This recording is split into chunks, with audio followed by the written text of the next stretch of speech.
A label on your panties digging into your most sensitive spots is definitely not the best feeling. Sure, you can cut it off, but often that just leaves even sharper corners that can be more annoying. But what if you've been cutting those labels wrong this whole time? Check it out. On the left, the label is sewn into the seam, while on the right, it's just hanging on by a couple of threads. Just snip those threads, and voila! It's like the label was never even there. Plus, with this little hack, you can always pick panties in the store that are guaranteed to be comfy. If you've traveled to Europe recently, you may have noticed how nasty the bottle caps have become. Yeah, according to the law, they now have to scratch your nose. They have to be attached right to the bottle. If these bottles annoy you too, try this. Once you open the bottle, rotate the cap 90 degrees and pull until one of the plastic connections breaks.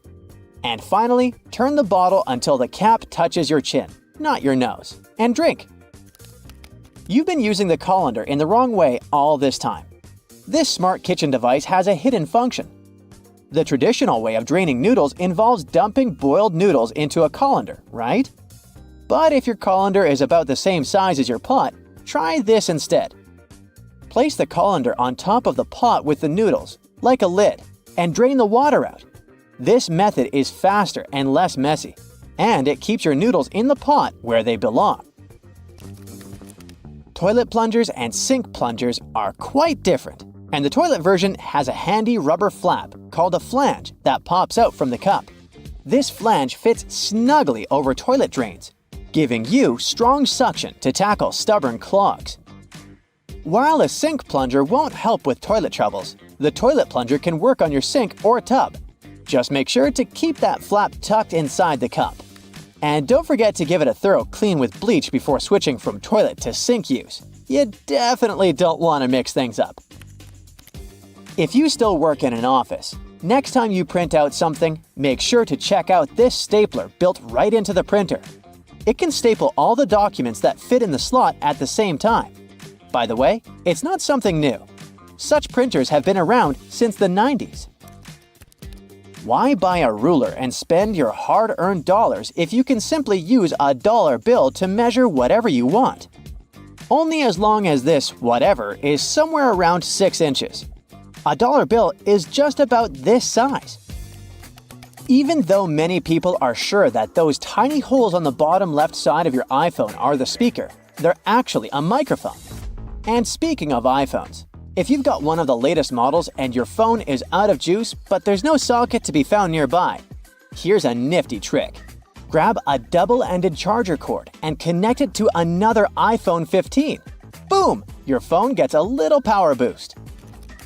I bet you've noticed that the hook on a tape measure is a little loose. Well, that's intentional. The hook moves just enough to account for its own thickness, ensuring both inside and outside measurements are accurate. So if you ever thought it was broken, nope, it's just doing its job. As for the hole at the end, it's replacing the tape on the edge of a nail to get measurements from odd spots. The pockets on new suits are sewn shut to keep the jacket's shape during transportation and display. Of course, you can unpick them to use the pockets, but you need to be careful with what you put there. Anything heavy can easily distort the suit's shape. The important thing, though, is to remember to cut the threads holding the back vents together for better movement and comfort. Oh, and remember to cut those tacky stitches that fasten your new coat's vent, that flap on the back. Now, that sink squeegee thing actually hides a big secret. It can store water. Many sink squeegees have tiny holes that allow water to stay inside. But why would we need that water? Oh, you can release it as you squeegee, which will help you rinse the sink as you clean it. Here's a travel tip that will help you understand U.S. highways. In the U.S., highways with even numbers run east-west, and those with odd numbers run north-south. If a highway number starts with an odd digit, it's a spur, which means it doesn't reconnect to the main highway. If it starts with an even digit, it's a loop around or through a city that eventually reconnects with the main highway. And finally, numbers divisible by 5 are major highways meant for cross-country travel. Your iPhone camera can also translate laundry symbols, identify plants, and even recognize some bird species. It's like having a mini encyclopedia in your pocket. Another trick: when using the markup feature while editing your photos, you might want to highlight a part of a picture. Put a circle around the needed area and keep your finger pressed down at the end of the stroke. Voila! Instead of a misshapen circle, you get a perfect one. It also works for squares, triangles, and stars. Barilla, probably the most famous pasta in the world, has teamed up with Spotify to create playlists that match the cooking time for different pasta shapes. Just start the playlist when you drop the pasta into boiling water. And when the music stops, your pasta is ready. Toasters have crumb trays at the bottom that you can and should clean regularly. Just slide it out and dump the crumbs. It's an easy way to keep your toaster clean and working well. You can use Google Maps to share your location in real time. Just tap your account icon, select Location Sharing, and choose how long to share. Your friends can track your progress and be ready when you arrive. You can also save your parking location by clicking the blue dot. Do you know that the knobs on some ovens have calibration screws on the back? You can adjust them to get more accurate temperature control. It'll definitely help you avoid overcooking or undercooking your meals. In non-prepaid gas stations in the US, try pressing Enter before swiping your debit or credit card. It'll take you to the prepaid screen, and you can enter the amount you need manually. If you're drinking outside on a windy day, place some coins in an empty cup, and then put the cup you're drinking from inside the first one. The weight of the coins will help you keep your drink from getting blown over. Simple, but effective. Once you've peeled your potato, you might spot some tiny divots, known as eyes, that still have some skin on them. Many peelers come with a handy scoop designed to tackle these little guys. Just take the scoop, dig in, and pop them out. Easy peasy. Your favorite potato recipe will be totally eye-free in no time. A cell phone's camera can help you to figure out whether your remote is working. The camera is sensitive to infrared, so you just need to turn it on and point the remote at the camera while pressing the remote's buttons. You'll see the LED flashing in response. If you spot nothing, something is definitely wrong with the remote. Bonus fact here: white vinegar isn't just for cooking. It's also the real laundry hero. If you add it to your laundry, it'll take out all the bad smells from your clothes. The amount to add can be anywhere from a splash to a cup during the wash. And don't worry about the vinegar smell. It washes away completely, leaving your clothes fresh. It's also great for removing hard water buildup. You know how it goes. As the years pass, common knowledge slips away faster than you can say, "What's that thingamajig for?" Just think. Our grandkids will probably be scratching their heads over the buttons on our old-school phones. So it's no wonder that some ancient artifacts have got us all stumped too. Take a look at this funky object. Any guesses on what it is? A musical instrument, a toy, or maybe something out of this world? Beats me, and even the experts have no exact answer. This little guy is a Roman dodecahedron, discovered by some amateur archaeologists near Lincoln, England. It's shaped like a fist and made of a mix of metals. Now, as for what this thingy was used for, that's the million-dollar question. Supposedly, these guys were all the rage back in the day in northern Gaul and Roman Germany. According to some ancient maps, similar dodecahedrons have turned up in Europe, Britain, and even along the maritime Silk Road in Southeast Asia. The plot thickens as more and more of these dodecahedrons pop up. Some had wax inside, leading scientists to think they were candle holders. Others think they might have been used for knitting gloves, since none have been found in warmer regions. There's even one found in Geneva with zodiac signs etched on it, sparking some woo-woo theories about fortune-telling. And now a fresh discovery has got everyone's head spinning. Could this be some kind of sacred tool for the Romans? Who knows? Maybe it's the first multi-tool ever, invented way before Swiss Army knives were a thing. Carved stone balls from Scotland are another historical mystery. They most likely date back to the late Neolithic period and come in various types, from sandstone to granite, They're all roughly the same size and have intricate, evenly spaced patterns of circular bosses or knobs. Most of these designs have 6 bosses, but the number can range from 3 to 160. Some of these balls are more skillfully crafted than others, and a few even have extra decorations. There are over 400 carved stone balls and mostly found in Scotland, although some have turned up in northern England and Ireland. These stone balls rarely show signs of damage or use, and there are no clues that would give away their function. Most experts think they weren't practical tools, but had some symbolic or social importance, probably a sign of power or prestige within their communities.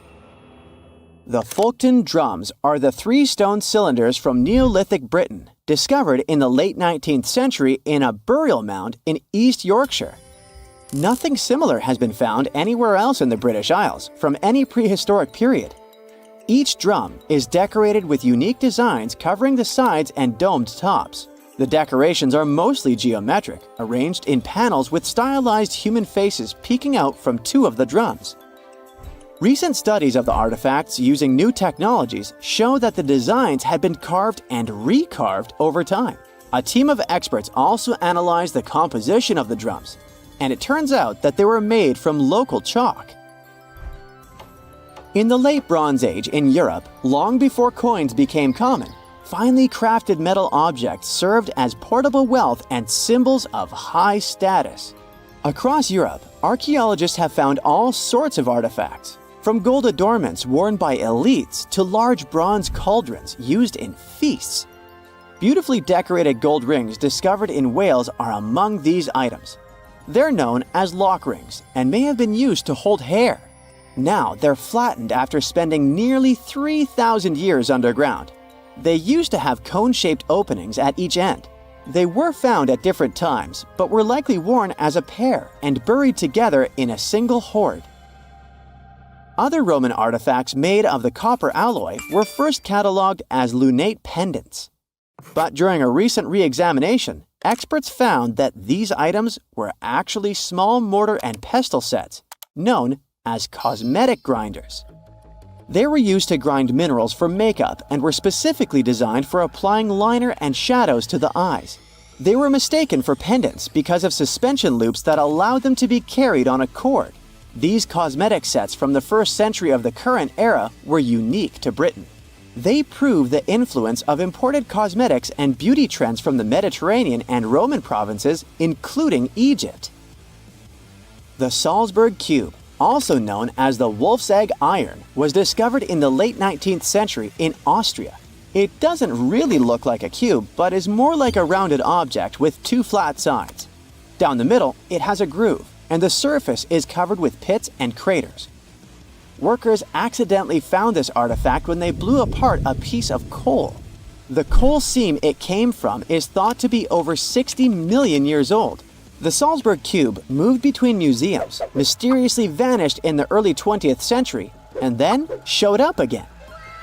Some researchers thought it must be a Victorian-era candlestick holder, but still, no one knows the true story of the cube or its current location. Archaeologists have unearthed an incredible historical find in Pakistan, an ancient sphinx estimated to be around 12,500 years old. The region where it was found was once a busy center of the ancient Indus Valley civilization. It had advanced urban planning, intricate art, and sophisticated drainage systems. The discovery of the ancient Sphinx is a good example of their progressive art. We all know of the Great Sphinx of Giza, but what was the significance of the Sphinx in the Indus Valley culture? Their Sphinx has designs and carvings that show scenes with their daily activities, which means it may have had a more complex role than a symbol of power or guardian. It could stand for a balance between humans and nature, or even a deity associated with agriculture. Aroca in Chile sits on the sandy dunes of the Atacama Desert, known as the driest desert in the world. Long before this coastal town was built in the 16th century, the Chinchorro people called this region their home. Archaeologists found hundreds of their mummies. Radiocarbon dating showed that these mummies are over 7,000 years old, which makes them 2,000 years older than the famous Egyptian mummies. The Cinchoro used special techniques to preserve the mummies, not just relying on the dry climate for that. And unlike the Egyptians, they didn't just do it for the elite members of their society, but for everyone, no matter what age or status they had. The local people living in Aruca now are so used to finding mummies in their backyards that they don't feel weird about living among them. In the winter of 1850, a powerful storm with extra high tides hit the west coast of Orkney, Scotland. The wind and waves ripped away the surf, covering a mound, and revealed stone-built structures beneath. A local antiquarian decided to dig up the village that he thought was from the Iron Age. He managed to unearth the remains of 4 houses and many artifacts from 2 villages. The villages had been buried under sand, so everything was really well preserved. Carbon dating wasn't a thing back then yet, so it was tricky to tell the exact age of the villages. Almost a century later, with new tech, researchers were finally able to tell that the place was actually from Neolithic times. You can still see stone dressers and box beds in the prehistoric houses. Archaeologists and historians working on the famous Terracotta Army think that it might have been inspired by or modeled on ancient Greek sculptures. It would mean there was a cultural contact between East and West much earlier than we thought, long before the Silk Road trade route. There was probably Western influence in China during the era of its first emperor, who took the throne in 246 before the current era. Before that time, China didn't have a tradition of building life-sized sculptures. Earlier terracotta soldiers were much smaller, less than 10 inches tall. Greek artists might have even been present to train Chinese sculptors. A doctor is about to perform a surgery. He positions the lamp over the patient and… wait, what? His hand doesn't cast a shadow. And it shouldn't, because even one little dark spot could ruin a life-saving operation. This magic happens thanks to a large number of light bulbs. Each LED shines on the patient from a different angle, creating overlapping patterns. A sensor detects any obstacles and compensates for shadows by dimming some LEDs and increasing the output of the others. Harry Potter's invisibility cloak is now a reality. Well, sort of. Meet metamaterial, a futuristic fishnet that can make things invisible by manipulating electromagnetic waves. What happens is that when light hits an object, it either gets absorbed or bounces back. Either way, it makes the object visible. But with metamaterial, instead of absorbing or reflecting light, it bends it around objects, making them invisible to the unaided eye. The bad news is that, for now, it only works with specific wavelengths of light, like radio waves. So this invisibility cloak doesn't work with visible light, the things we can actually see, just yet. In Sweden, 2 women managed to create an invisible bike helmet.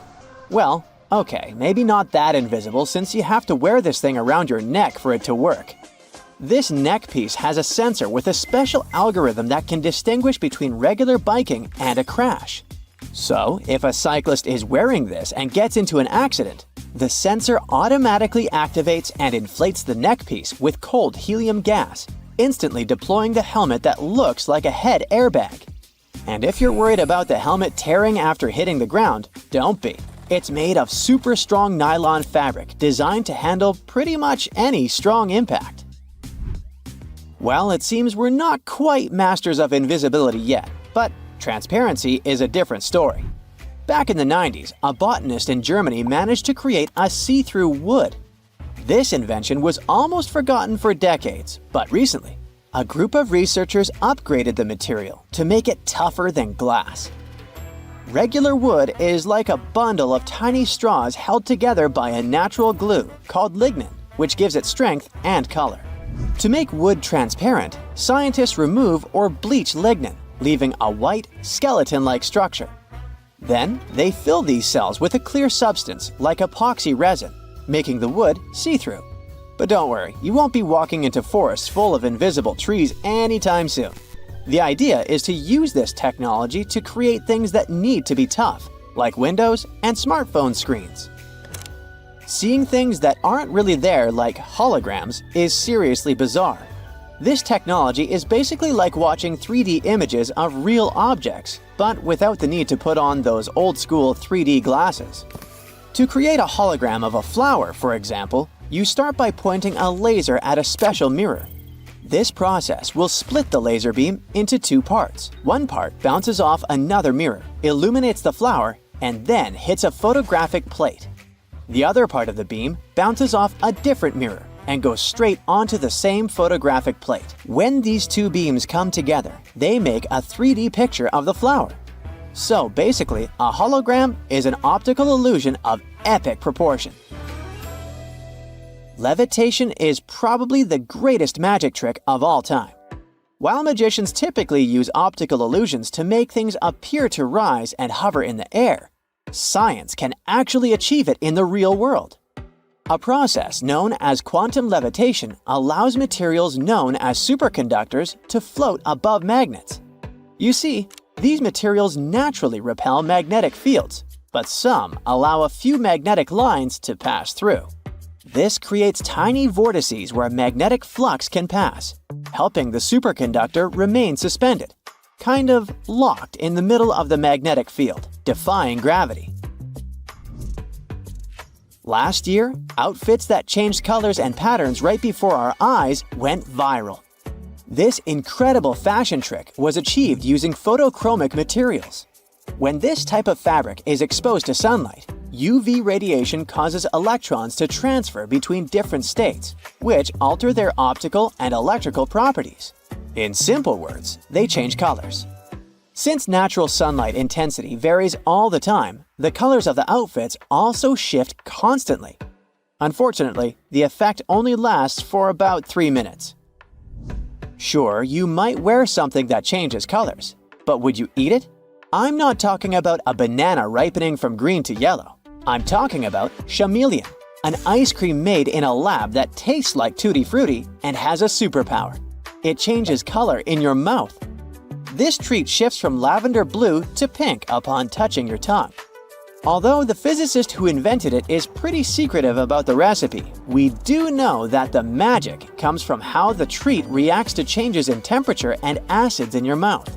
Oh, and the inventor also mentioned you can spray something he calls love elixir onto the ice cream to speed up the reaction. Science has advanced to the point where we can actually make it rain and snow. This technique is called cloud seeding, and although it might seem like an X-Men superpower, it is pretty easy to understand how it works. First, the weather needs to be cloudy. Once a cloud forms, workers at a control center send a plane to the area to stimulate rainfall. As soon as the brave pilot enters the cloud, the plane releases tiny particles, such as silver iodide, into the air. These particles help water droplets form and grow, which produces rain. Sounds simple, right? But playing storm is pricey. An average 4-hour operation that seeds 24-hour clouds would cost around $5,000. If the storm gets too loud, just grab your noise-canceling headphones for some quiet time. These magical gadgets work by listening to the noises around you. Then their built-in microphones create sound waves that are the opposite. When these opposite sound waves mix with the noise, they cancel each other out, making everything quieter and clearer. Concrete often has a problem. It cracks, which makes it less durable, and that's not good. So the smart move is to go for self-healing concrete. This magical material has tiny capsules or nanotubes inside that are filled with healing agents like calcium carbonate. When a crack forms and hits these capsules, they burst open from pressure or moisture exposure. This releases the healing agent into the crack, where it mixes with things in the air like water or carbon dioxide to toughen up the concrete again. If you're planning to build a house, you should consider using a 3D printer. I know it might sound crazy, but nowadays it's completely possible to print an entire 500 square foot house in just 24 hours. It kinda works the same way as a regular 3D printer. First, you design the house plans on a computer. Then you send it to print. That's when colossal robotic arms come into play, laying down layers and layers of a special concrete mixture that harden as they go. Magic sand may look like an innocent toy, but it defies logic. I mean, it is sand that remains dry even underwater. But here's how it works. The sand is coated with a hydrophobic compound, which causes the grains to stick together and form cylinders when submerged in water. So if you put the sand in an aquarium, for instance, this compound will create an air pocket around the sand, keeping it completely dry. Talking about toys, did you have a boomerang when you were young? It is pretty fascinating how it always comes back into your hand. The trick behind it lies in its L shape. A boomerang is designed with 2 or more wings positioned in a special way so that when it spins, it generates unbalanced aerodynamic forces that curve its path into an ellipse, allowing it to return to the spot from which it was thrown. Of course, this only works when it's thrown correctly, so maybe it's better to avoid using it altogether, especially inside your house. So listen, if you don't want your next barbecue party to end up at the emergency room, you might want to get rid of that wire brush you used to clean the grill. Over 100 people have to seek medical help because of it every year. Those brass and steel bristles easily separate from the brush and stick to cooked food that ends up in your mouth. With each swallow, they go deeper and deeper. They can poke into or puncture the lining of your mouth, throat, and esophagus, or somewhere else down your intestinal tract. The symptoms this causes could be signs of many different conditions, and because of their tiny size, the bristles are really tricky for doctors to spot. So you can lose the precious time to solve the problem at an early stage. In some cases, one ER visit can solve the problem, but if the bristle moves into deeper tissues, say into your neck, chest, or abdomen, well, it could start an infection, and you'd need some complex surgery to save your life. That was the case for a 63-year-old lady in Michigan. She was eating a hot dog grilled by her husband, and she felt something was wrong from the first bite. She could barely swallow the food because of an unusually painful sore throat and had to see the doctors for help. They sent her home after an inspection, but the symptoms only got worse and worse. A CT scan several months later showed the problem was some tiny metallic object that looked like a piece of hair at the back of her throat. The doctors were able to remove it during surgery. So, to play it safe, take good care of your wire grill brush and inspect it before putting food on it. If you see any loose or dangling wire bristles, get rid of them. If this sounds like too much work, just toss that brush altogether. There are some safe alternatives to it, like wooden panels, pumice stone, nylon bristle brush, or liquid grill cleaner. You can also roll a piece of aluminum foil into a ball and use grill tongs to hold it while you're scrubbing your dirty grill grates. Cooking pros say an onion cut in half can also do the job.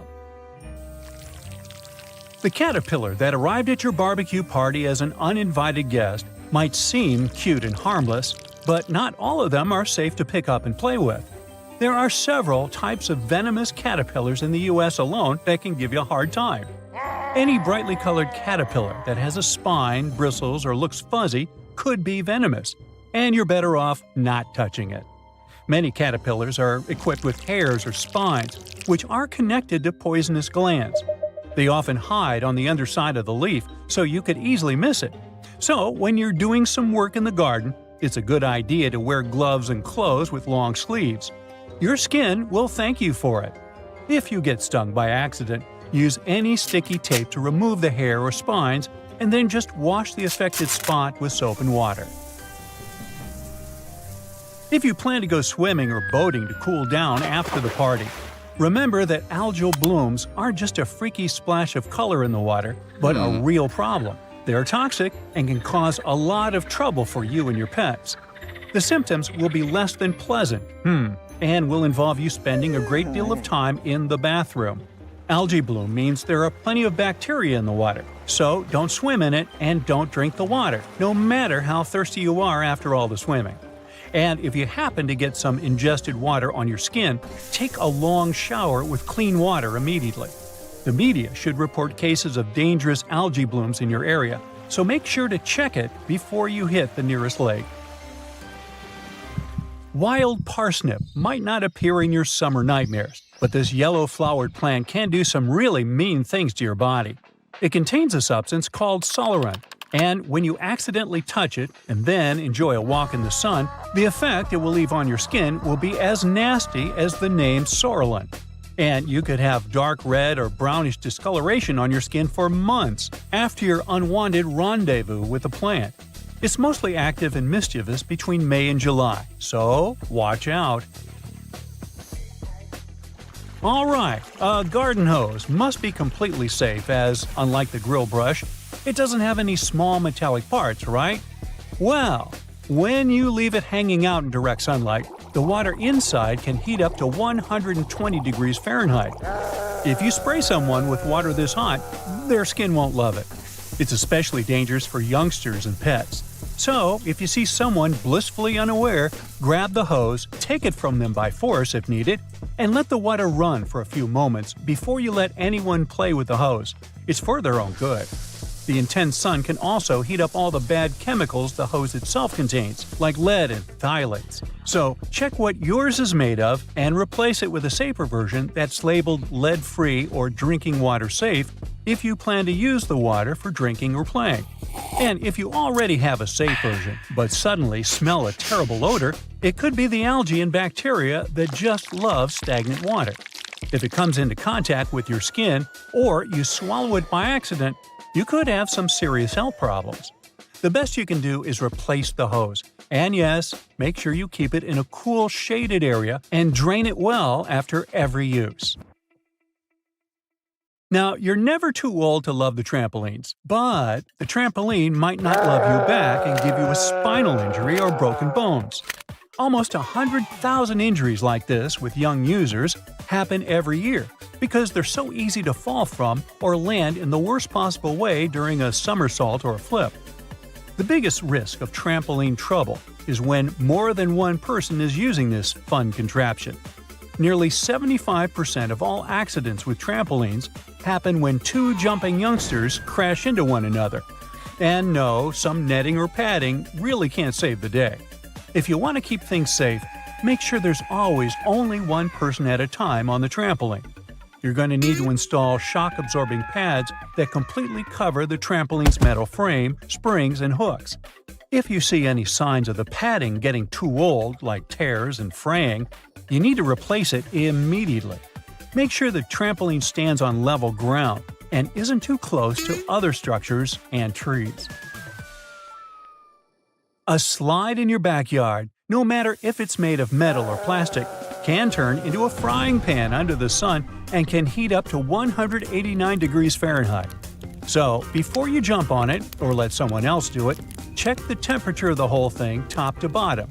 And even when your little sister or someone else you love is begging you to go on a ride with them, don't do it. The slide is designed for one person of a certain size. When the two of you end up tandem sliding, the smaller leg can get caught up between the bigger leg and the edge of the slide. The speed will also increase, and it can lead to all sorts of drama. Finally, no matter how tempting it feels in the hot months, don't walk barefoot on that beautiful lawn in the park or even in your own garden. You never know what's hiding in the grass, and if you step on something sharp, like a rusty nail hiding in the grass, you'll get yourself into a lot of trouble. Flip-flops aren't the best idea for everyday summer shoes either. They rarely come with arch support and can make you take shorter steps and put more stress on your body. It's just not good for your feet, joints, and muscles. Otherwise, have a great summer!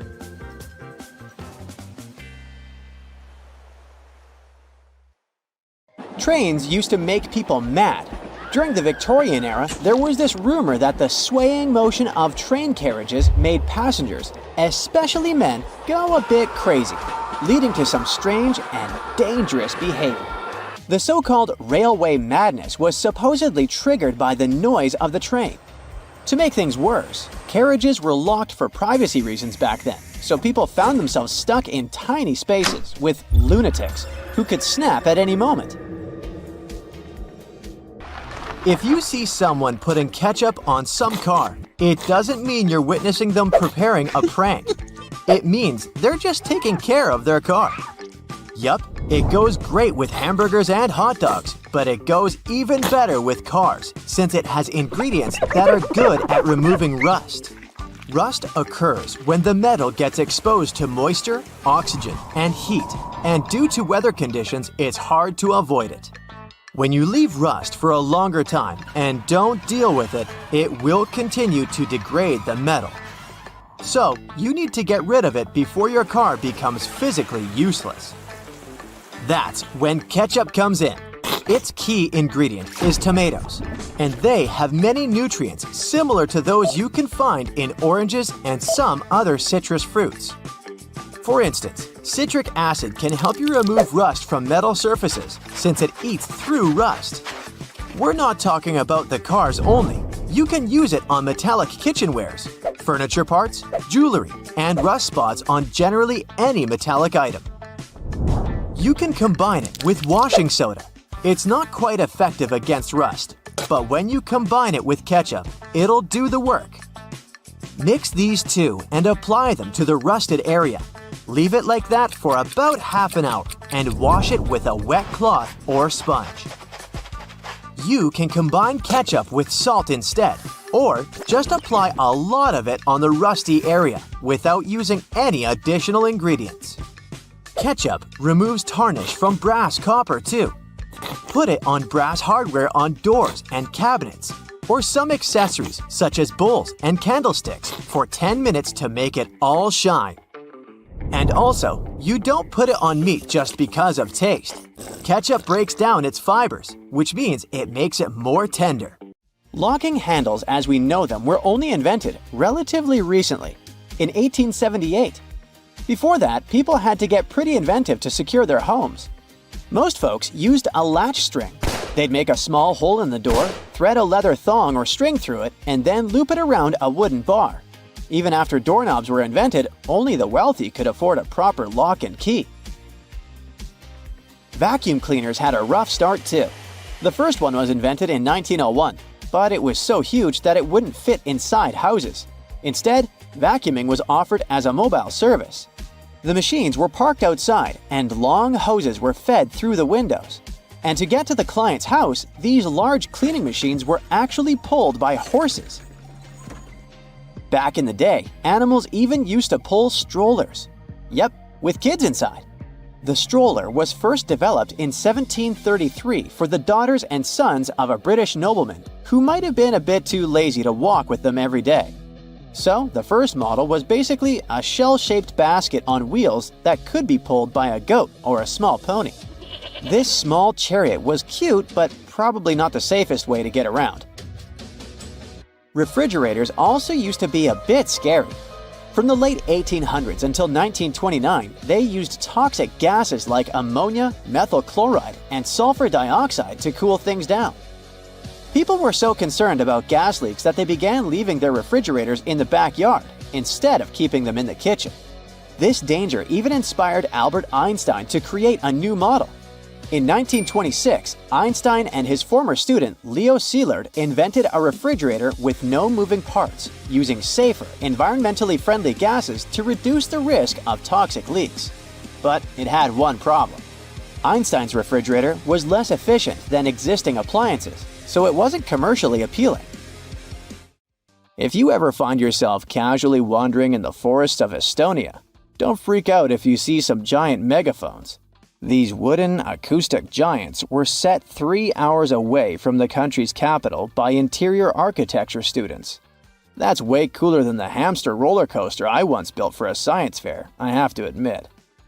More than half of Estonia is covered by woods, and they're pretty proud of this natural wealth. So it's not the first art project of this kind, and there was a winding, elevated pathway and a faceted woodland cabin.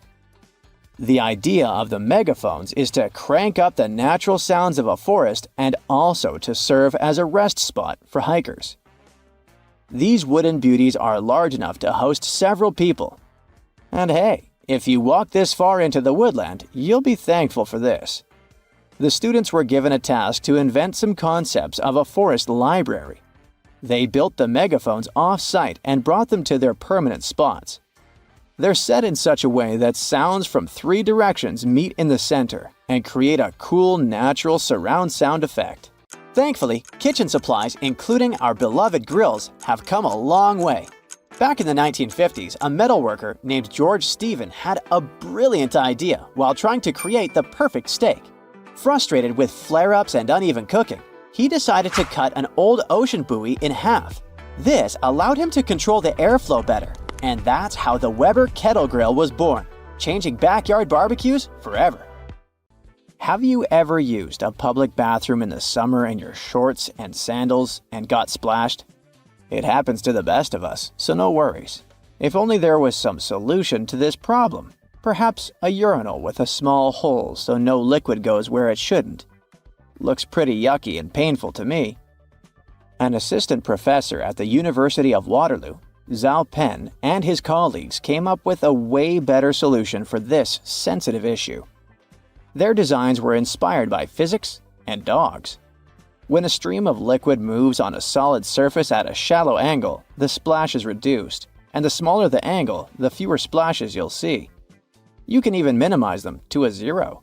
And when dogs do their business, they lift their hind legs and do it on the vertical surface of a tree or a wall.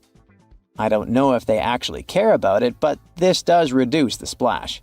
Good job, Pluto. Talking about that, here's a fun challenge for your next family gathering. Ask everyone to fold a piece of paper in half, then in half again, and keep going for a total of 7 folds. Spoiler alert, they probably won't succeed. That's because each fold makes the paper thicker and thicker. In fact, if you had a huge sheet of paper and folded it in half 50 times, it would end up being about 62 million miles thick, which is about 2/3 of the way from Earth to the Sun.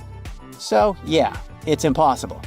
The current record is held by a high school student named Brittany Gallivan, who managed to fold a single piece of paper in half 12 times, and it was a tissue paper. The USB symbol, looking like a trident, has always sparked multiple speculations about its origin. One popular idea is that it represents Neptune's trident and symbolizes power and adaptability. But there's also a little bit less exciting theory. A man who claimed to have designed the symbol in the 1980s stated that it was supposed to represent connectivity. The large circle symbolizes a computer, while the attached shapes, the circle, the triangle, and square, stand for different outputs. Look closely at a tram's overhead lines, and you'll see that its contact wires zigzag back and forth instead of going in a straight line. That's because all trams have pantographs attached to their roofs. The upper part of the pantograph is gradually worn down by the overhead wire and eventually needs to be replaced. To wear it down evenly, the wire is not installed strictly along the tram's path, but in zigzag patterns. As the tram moves, the pantograph slides along the wire, and it wears down evenly. Those cone-shaped water cooler cups? Their shape is intentionally designed to prevent users from setting the cups down. This allows employees to minimize the risk of spilling water on their desks around various electronic devices. Plus, less material is used to produce cone-shaped cups, which makes the process less wasteful and more cost-effective. It also kinda supports sustainability by encouraging people to drink their water quickly and dispose of their cups immediately after. You're probably wearing a YKK product right now. I mean, go check the zipper on your jeans. Yep, that's it. YKK stands for Yoshida Kogyo Kabushiki Kaisha, a Japanese company that makes roughly half of all the zippers in the world, producing over 7 billion zippers each year. Originally called hookless fasteners, they became known as zippers after a pair of rubber boots that could be fastened with a single zip became popular in 1923. The name stuck because of the high-pitched zip sound they make when used.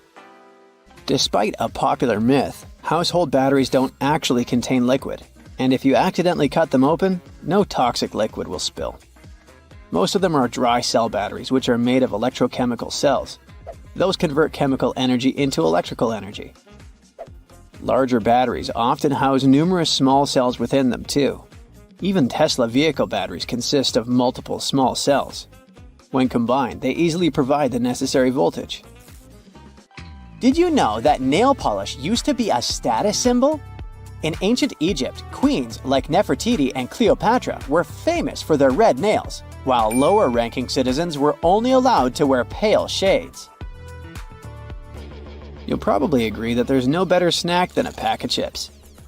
Some are flat, others have ridges. Is it just aesthetics? Not really. The main purpose of those lines on some kinds of chips is to help with the distribution of spices and seasonings. In other words, all those substances that make your chips taste like cheese are mostly stored inside the lines. Plus, the lines make chips crunchier. This item here was also popular in ancient Egypt. What looks like a weird bench was actually a weird type of pillow. Back then, headrests were made from materials like wood, ceramic, and stone. Unlike our comfy pillows today, those ancient ones were used to protect people's hairstyles. That way, their hairdos stayed neat, even though they had a very uncomfortable night. If you've left a pot on the stove and your food burned, once again, take ketchup. Its acids will ease all the scrubbing and help you with grease. Just leave it over the night and you'll be able to wash the pot more easily. Or keep those small packages of ketchup we all end up having from fast food orders in the freezer. The ketchup won't be as hard as an ice cube as it freezes. So it will be good for soothing insect bites or similar things. For 8 centuries, forks were considered cursed and nearly forbidden in the West. The first models were used by the elite in the Middle East and the Byzantine Empire, and they made their way to the West in 1004, thanks to a noblewoman named Maria Agrippina. People were pretty shocked by it, to say the least. So when she passed away just 2 years later, everyone blamed the fork, thinking it was some kind of divine punishment. By the way, its name comes from the Latin word furca, which means pitchfork. Next on our list is Nike's iconic moon shoe, but I'm talking about the unique pattern of its sole. Back in the 1970s, Nike co-founder Bill Bowerman was making waffles for breakfast with his wife when he had a sudden idea: to pour a plastic material called polyurethane into the waffle iron. The machine was ruined, of course, but I guess it was worth it since that's how the first Nike waffle trainer was born. I mean, its sole. That clear fluid in gel pens is called the ink follower or stopper fluid. The gel in such pens contains pigment particles dissolved in a polymer solution. The main task of the stopper fluid is to be a barrier to prevent the gel from evaporating or leaking out. Without this transparent fluid, your gel pen wouldn't function. The fluid always stays in one position and doesn't get dissolved with the gel. Neither does it move backwards or flow out of the pen. Let's move on to another favorite snack: popcorn. These days, cinema and popcorn go hand in hand, but it wasn't always this way. In the 1920s and 1930s, movie theater owners were hesitant to allow snacks in their theaters. They were worried about the mess and the crunching noises interfering with movies. Plus, popcorn used to cost only 5 to 10 cents, so they didn't see any financial benefit. But savvy street vendors saw a big chance. So, they got their own popcorn machines and started selling them outside theaters. That's why popcorn probably became the original clandestine movie snack, and theater staff would even have to check if people were hiding bags of it in their coats. Have you ever helped your friends move into a new apartment in a building without an elevator? Then you're gonna love this one. Houses in Amsterdam have hooks on top. This is a medieval invention for pulling stuff up the houses. The simple tech consisting of a wheel and a rope still functions now, centuries later. Why not just use the stairs? Well, if you get inside one of those narrow Amsterdam buildings, you'll see there's hardly enough room to comfortably ascend, and you can forget about even trying to pull a table on top. Back in the medieval ages, pretty much like now, only rich people could afford housing around the canals in the best parts of the city. Those people were mostly traders and used the canals for their business. They stored goods in the same houses they lived in, and with regular floods, they had to find a way to keep the goods dry. And that's why they needed to invent something to lift furniture, goods, boxes, instruments, and food on the upper floors, and pull it in through fully open, wide windows. The lifting tech is one of the reasons the houses in Amsterdam are leaning forward. This position helped keep both the lifted stuff and the walls and windows safe during transportation. They didn't have to touch each other. The gables also assisted in the process and had to be made firm to withstand all the heavy weight. And in case you're wondering what gables are, They're sections of wall between the edges of a dual-pitched roof, typical for Amsterdam. Sticking with old-school fun, it's time to talk about cards. So, have you ever wondered how many times you need to riffle a deck to shuffle it completely? The answer is 7 times, according to math. Even cooler, if you shuffle a deck right, you're probably creating a unique order that's never existed before and never will again. And if you have a deck at hand, check out the 4 Kings. You'll notice that the King of Hearts is the only one without a mustache. He's not special or anything. I mean, he also used to have a mustache, but it was lost in the reproduction of the original design. Your home has more regular things that can do magic tricks. Like if you have a house or a big terrace and want to make a nice flower wall.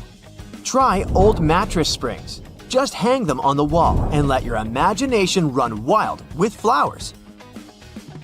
An old flower sifter can still come in handy, for example, as a planter. Even if you don't have one, you might find it at a garage sale or a thrift store. Wallpaper is making its big comeback when it comes to home design. Maybe you can try something different and use some old books with torn pages. You just need to learn the basics of hanging wallpaper, and voila! You get a new cool place for your old books. There's a solution for the remains of an old book. Don't worry. You can have blocks where you'll keep your kitchen knives. It's pretty original, don't you think? Solitaire was probably everyone's go-to game to pass the time back in the 1990s, but its original purpose was far from it. When developers created this game, their idea was to teach people how to use a computer without them even realizing it. For example, dragging and dropping cards into one place helped people learn how to move files into folders. The same goes for Minesweeper, which was designed to help people get used to using a mouse and clicking. Cleaning blinds can be frustrating, but the next time you do it, try doing it with a sock over your hand. Hands are kind of perfectly shaped for getting all those nooks and crannies on the blinds, and the sock will do the rest. Here's something you wouldn't expect. Ice cubes can help you remove gum from carpet, clothing, and hair. Just put your clothes in the sink and add ice cubes. Leave it like that for a while. Ice will freeze the gum, so you can chip it away more easily. If the gum got stuck on the carpet, leave ice cubes right in the critical spot and remove the gum with a butter knife. It's a little bit harder to remove it from hair though, but still possible. Just wrap the ice and parts of your hair with the gum in a washcloth until the gum gets frozen. When you get there, you should be able to break apart the gum and free your hair using your fingers. Or next time you have to deal with a splinter, just take 1 ice cube to numb that area before you even start doing anything. You might have noticed that movie theater seats are almost always red. This choice isn't random. It has strategic importance, which is rooted in visual science. The thing is, red light has a longer wavelength. It means that it's the first color to disappear in low light. It allows the audience to concentrate better on the screen once the movie begins. Such a design choice enhances the viewing experience by minimizing distractions. Speed bumps are crucial for pedestrian safety, but at the same time, they can seriously increase car emissions due to the non-stop acceleration and deceleration they cause. To address this issue, some cities like London are testing fake speed bumps. Those are optical illusions painted on the road. They look raised from a driver's perspective, but in reality, they're flat. Authorities hope that this approach will slow down drivers without having a negative impact on the environment. Soda bottles are always filled in such a way that there's some space between the liquid and the cap. That's because soda contains carbon dioxide. It's a gas that can expand once the bottle's heated. If there's no gap in the bottle, it can break because of the pressure building inside. Also, when you open your drink, the gases go out in the form of bubbles, making the drink overflow. The gap helps with this problem too. If you're more into Angry Birds, Candy Crush, and other mobile games, that's totally normal. After all, more people have access to cell phones than to toilets these days. But not many of us stop to think about how disgusting our phones can be. The natural bacteria from our skin and the oils from our hands get transferred to our phones with every touch, swipe, and tap. This makes phones about 10 times dirtier than toilet seats. Yikes! You see these blades? They have notched corners to make your cutting experience smoother. Ooh! The front edge notch helps with separating blades during manufacturing, while the trailing edge notch helps the blade glide easily. And a fun fact, that notch on the front also helps you spot unused sections of the blade. Just a little visual indicator to make your life easier. When it comes to silver versus black blades, they're both made from the same stuff. But black blades are sharper and are better suited for cutting through tough materials, while silver blades strike a balance between cutting power and durability. If you want that extra cutting oomph, go for black. Oh, almost forgot. The only thing those blades aren't meant to cut is food. It has a rust-proofing oil coating, which is not safe for humans. Check this one out. It's totally giving me childhood vibes. Now, I remember my grandma having tomato-shaped pincushions just like this, and sometimes they would look more like a salad, with a little pepper thrown in there. Well, believe it or not, this salad actually has a purpose. The tomato keeps your pins in place, while the pepper keeps them sharp. Those peppers are filled with sand, which helps keep your pins nice and sharp. And it's not just sand. Crushed walnuts can also be used to keep your pins in tip-top shape. Now look at this multiple pocket tool and this little hook on it. It's a bit of a mystery, but it's actually pretty handy. I counted at least 4 different applications. 1. You can use it to carry all sorts of awkward stuff, like camping gear or heavy parcels. 2. Need to twist some wire or play around with knots? The parcel hook has got you covered. 3. This hook can save the day with those stubborn zippers, like the ones on your luggage. 4. It's great for pretending to be a budget version of Captain Hook. If you know more applications, let me know in the comments. Apple users, with this feature, you'll never get laundry surprises again. Now, I bet you've had this situation at least once in your life. You wash your stuff, and when you take it out of the washing machine, the size seems to only fit your cat. Your iPhone camera can actually translate those funky laundry symbols for you. There are 2 requirements though. You must have iOS 17, and your phone must be in English. Take a photo of the care label, go to the Photos app, and see the details of the image. Everything will be automatically decoded and explained to you. Now, many toasters come with nifty removable crumb trays at the bottom. It's super important to give these trays a good clean every now and then to keep your toaster running smoothly and avoid any potential fire hazards. Just pop them out, shake out the crumbs, and you're good to go. Where you shake them out is up to you. Those little compartments on your gas pump aren't just for show. They're actually there to hold your cap while you're filling up. This nifty feature keeps things tidy and prevents any spills or drips on the handle. So, say goodbye to messy refueling experiences and hello to a cleaner pump. Plus, it makes the whole process way more convenient and efficient. Now, I'll bet your oven gets so greasy and dirty sometimes that you can even hear it oink. Just kidding. I know you're a tidy person.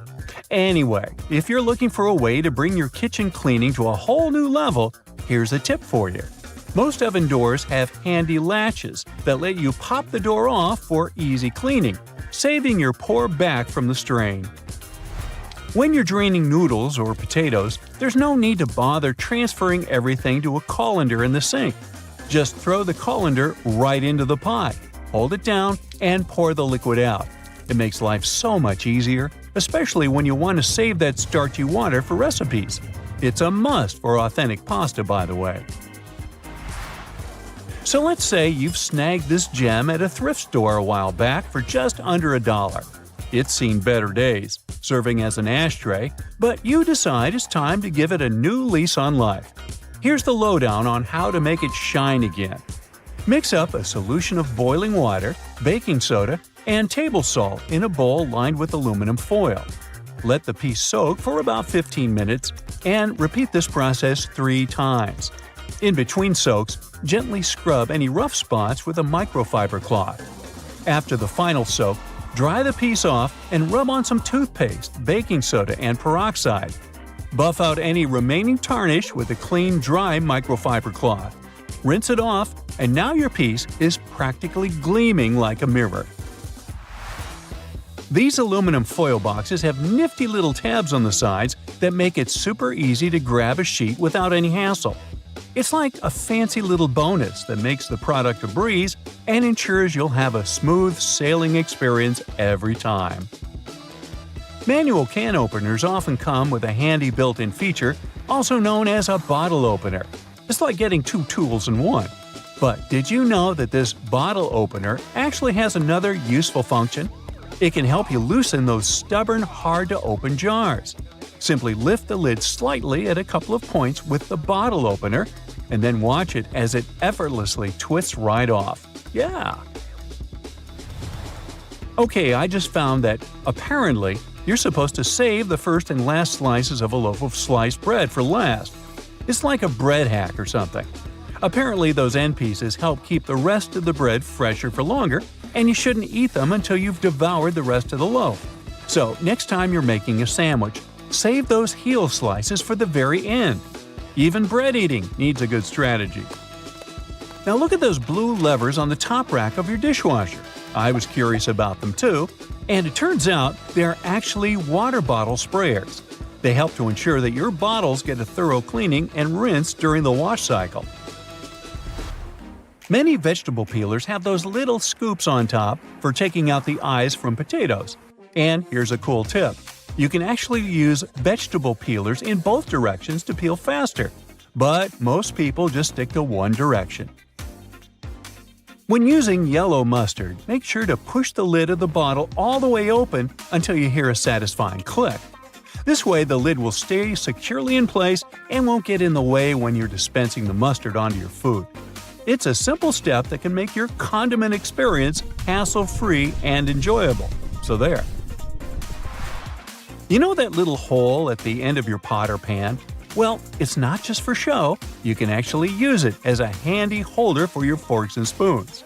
Next time you're cooking up a storm in the kitchen, just pop your utensils in that convenient little hole and keep them close at hand. Okay, just a heads up to remember to switch the direction of your ceiling fan for the changing weather, and to give it a good clean too. I've seen that a lot of folks found it helpful before to reverse the fan's direction by flipping a switch for different seasons. So this is just a friendly reminder to go ahead and do it again, pushing hot air down and pulling cold air up. When you're chowing down for some pizza, just tear off the top of the box and use it as a big old plate. You can even rip the box in half and fold it to save some leftovers for later. Well, that's it for today. What, you want to know more cool facts? Sure, but you'll have to subscribe and hit the bell to get more videos. I'm waiting. Go ahead. Some men wear shoes with hidden heel lifts to look taller. Such shoes can make a person up to 6 inches taller. They look like regular shoes, but inside they have this extra insert. Sometimes such an insert is glued down. Sometimes it's removable, and you can choose the height you need yourself. When the Titanic hit the iceberg and sank sometime later, the Atlantic Ocean was around 28 degrees Fahrenheit, which means the water was below its freezing point. No wonder so many passengers didn't make it. Some birds have a row of bristles protruding from the edges of their eyelids. Those bristles can probably be called eyelashes, but while human eyelashes are modified hairs meant to protect the eye, bird eyelashes are modified feathers. Identical twins don't actually have the same fingerprints, so you can't blame your misdeeds on your sibling after all. Different factors during development in the womb, like the position of the womb, umbilical cord length, and the rate of finger growth, impact fingerprints. Earth's rotation speed is changing. It's slowing down right now while we're talking. It means that, on average, the length of the day gets 1.8 seconds longer every century. 600 million years ago, a day lasted a mere 21 hours. Most world maps are wrong. On the majority of maps, they still use the Mercator projection, which was the first developed in 1569. But this method is very inaccurate and makes Alaska look as large as Brazil, while in reality, it's 5 times smaller. As for Greenland, it looks 14 times larger than it actually is. For a map to be precise, it would need to be life-sized and round, not flat. Ants don't have lungs. They breathe through tiny openings known as spiracles. An ant may have 9 or 10 of those on each side of the body, depending on the species. The average color of the universe is poetically called cosmic latte. In a 2002 study, scientists discovered that the light coming from other galaxies averaged into a beige color that was very close to white, just like the drink beloved by many. There is such a thing as minus decibels. The quietest place on Earth is Microsoft's anechoic chamber in Redmond, USA. The level of sound there is minus 20.6 decibels. Such chambers are built out of heavy concrete and bricks and are placed on springs to stop vibrations from entering the chamber through the floor. Bananas are radioactive. Wait, where did you go? It's not that bad. Bananas are rich in potassium, so each banana is slightly radioactive due to the natural isotope potassium-40. On the other hand, your body contains around 16 milligrams of potassium-40, so you're actually about 280 times more radioactive than that poor banana. And in any case, your body gets rid of that excess potassium-40 from a banana within several hours. There's simply no such thing as a straight line. You just need to zoom in close enough and you're bound to spot some irregularities. Even a laser light beam is a bit curved. In emergencies, fish form orderly lines. For example, when evacuating through narrow spaces in dangerous situations, school of neon tetrafish queue so that they don't crash into one another or clog up the line. Scientists think that this behavior means that fish can respect social rules even in emergency situations, unlike us humans.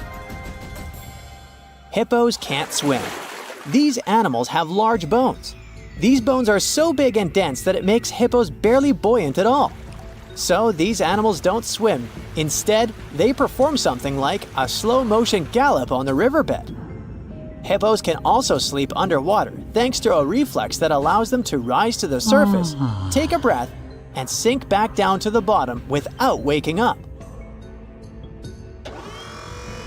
Lego bricks can withstand compression better than concrete. A regular plastic Lego brick can support the weight of 375,000 other bricks before it breaks. Theoretically, it could allow you to build a tower more than 2 miles in height. But if we decide to scale this up to house-sized bricks, the price would be exorbitant. If you ever go to space, you can take your yo-yo with you. In 2012, NASA astronaut Don Petit took a yo-yo on board the International Space Station and used it to show some tricks. You see, a yo-yo mostly relies on the laws of conservation of angular momentum to perform tricks. And if you keep the string taut, these laws apply in microgravity too. There's a theory that claims that we sweat when we're anxious to alert the brains of other people that they're primed for that danger that's making us feel anxiety. Brain scans have revealed that when you sniff the sweat produced by a panicking person, regions of the brain responsible for emotional and social signals light up. And when you are anxious, your sympathetic nervous system produces hormones, including adrenaline, which switches on your sweat glands. There are rainbows on Venus, and they're called glories.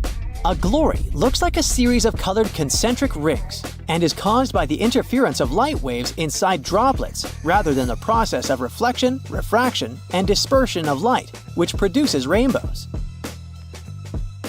Protons look like bagels, spheres, peanuts, and rugby balls. In other words, protons come in different shapes and sizes.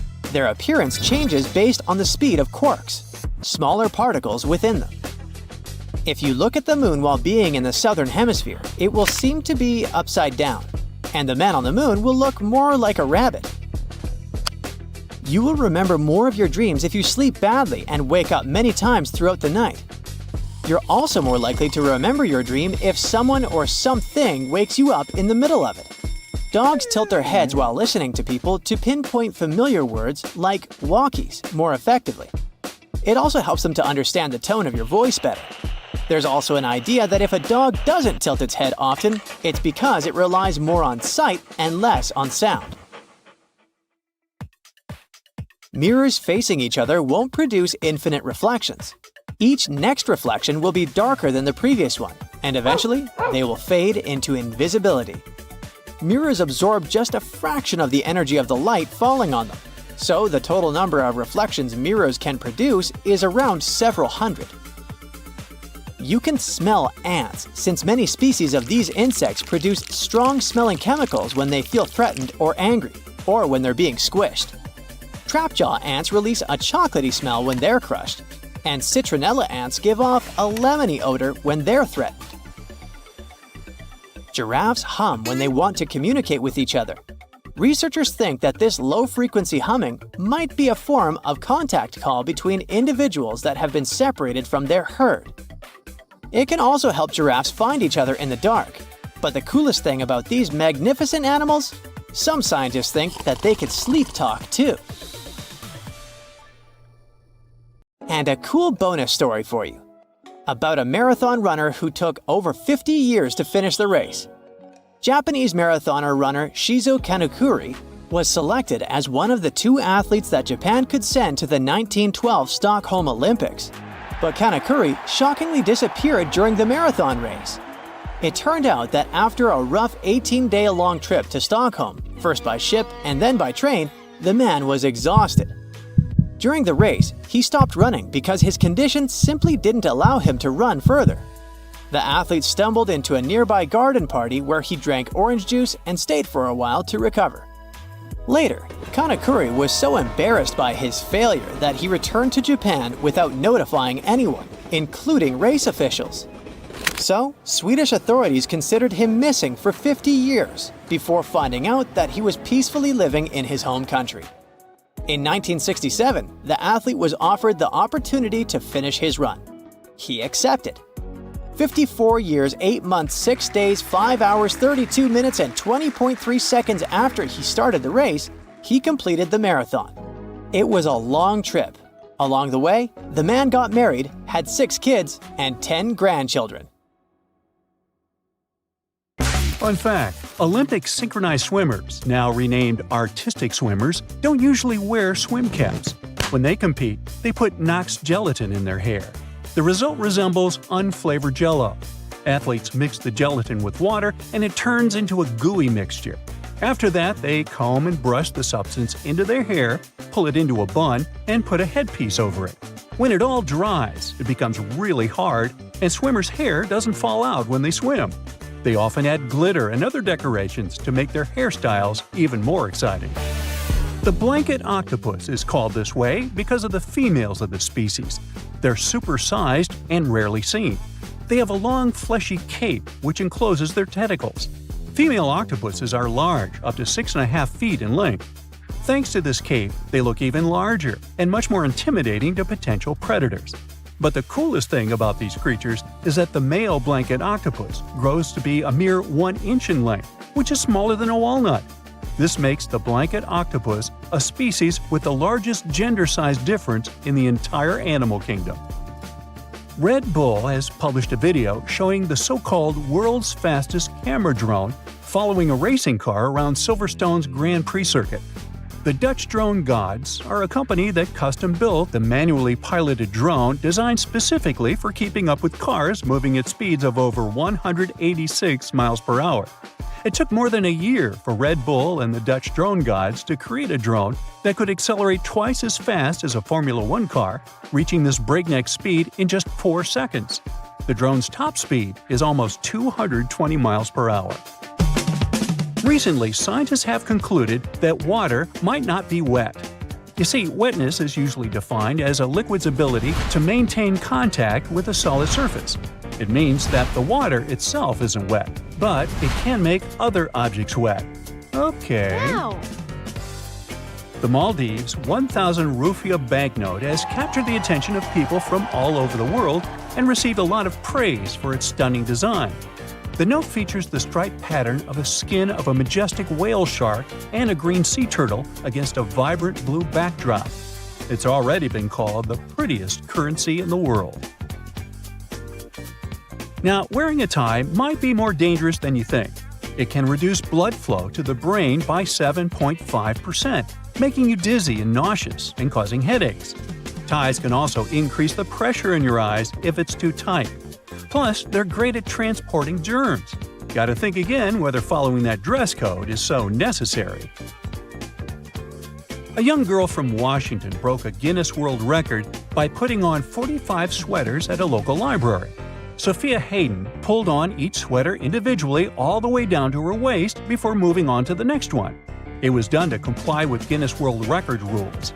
She also had to make sure that none of those sweaters was ripped, since damaged items didn't count. As a result, she broke the record for the most sweaters worn at once. The previous record was 40 sweaters, and it was set by a French 11-year-old boy in 2022. Later, Sophia's mother admitted that it had been tricky to gather enough sweaters for that attempt. The sweaters were then donated to charity. Now, it was Louis XIV of France who is believed to have brought salt and pepper together, forming the basis for modern cooking. At that time, only rich people could afford to add pepper to their meals, and the king liked his food to be lightly seasoned with just salt and pepper.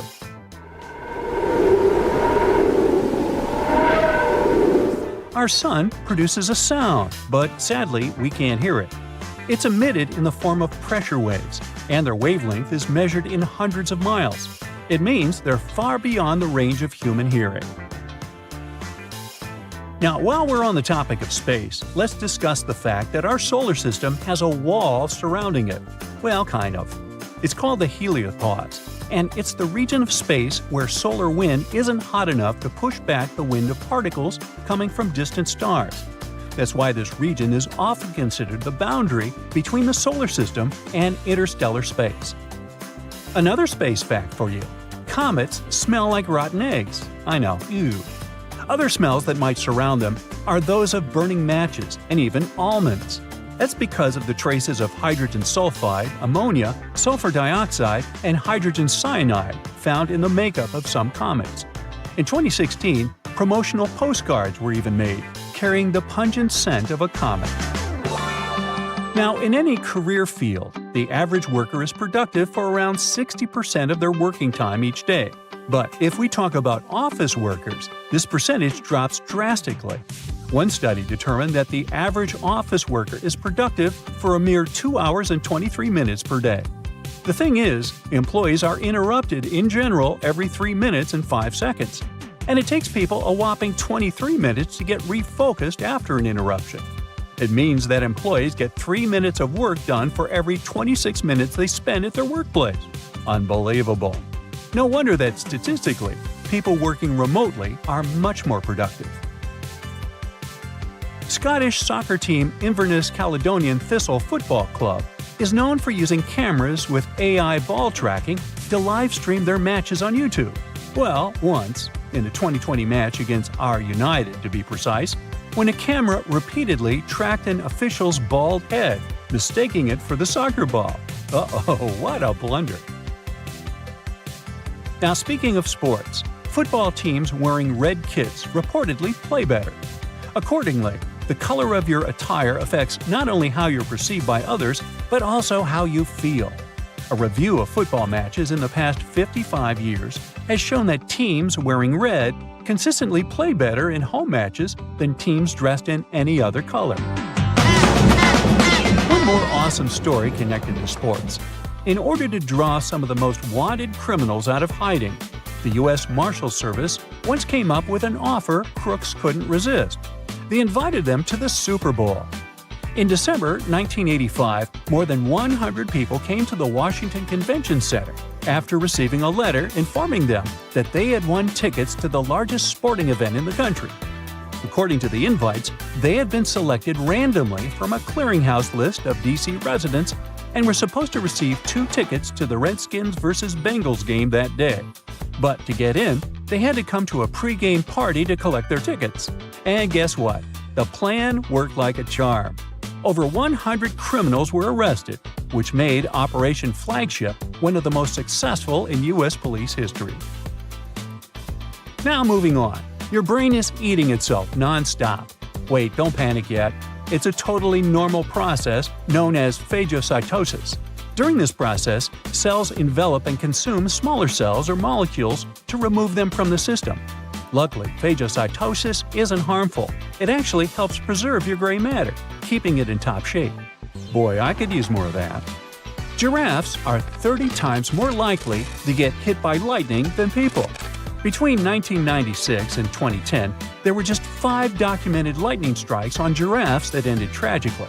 But if we consider the fact that the population of the species was just 140,000 at that time, it makes for around 0.003 lightning casualties per 1,000 giraffes each year. This is 30 times more than the number of tragic accidents involving lightning strikes that happen to people. Animals experience time differently from us humans. To smaller animals, the world around them moves more slowly. For instance, salamanders and lizards experience time not as fast as, let's say, dogs and cats. All because of the perception of time, which depends on how quickly the brain can process incoming information. And finally, snails do have teeth, between 1,000 and 12,000 to be precise. These teeth aren't like ours though, so there's no need to picture snails with silly toothy grins. Snails' minuscule teeth are all over their file-like tongues. So there.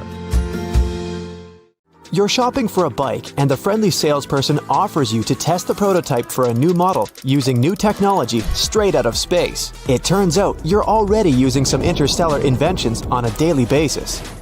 Regular inflatable rubber tires can't do so well on the perilous rocky and sandy terrains of the Moon or Mars. Curiosity Mars rover got some damage to its treads just 16 months into its mission. That's why airless tires relying on a mix of nickel and titanium were invented for NASA rovers. The material is flexible thanks to its tight molecular structure and can return to its original shape every time it deforms. The same airless technology should work great with bike tires down on Earth. The tires are tube-shaped and squash down whenever you roll over a bump. They will develop perfect shape memory over time. They're supposed to work best on gravel, trail, and mountain bikes. When it wears off eventually, the company plans to retread the tires to get the bike back on the trail and to make it last for years.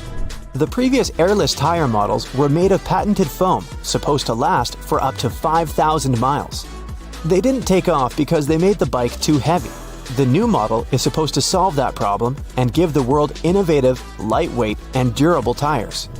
The same tech can be used in an all-terrain car and truck tires, high-performance sports, commercial aircraft, and even search and rescue missions.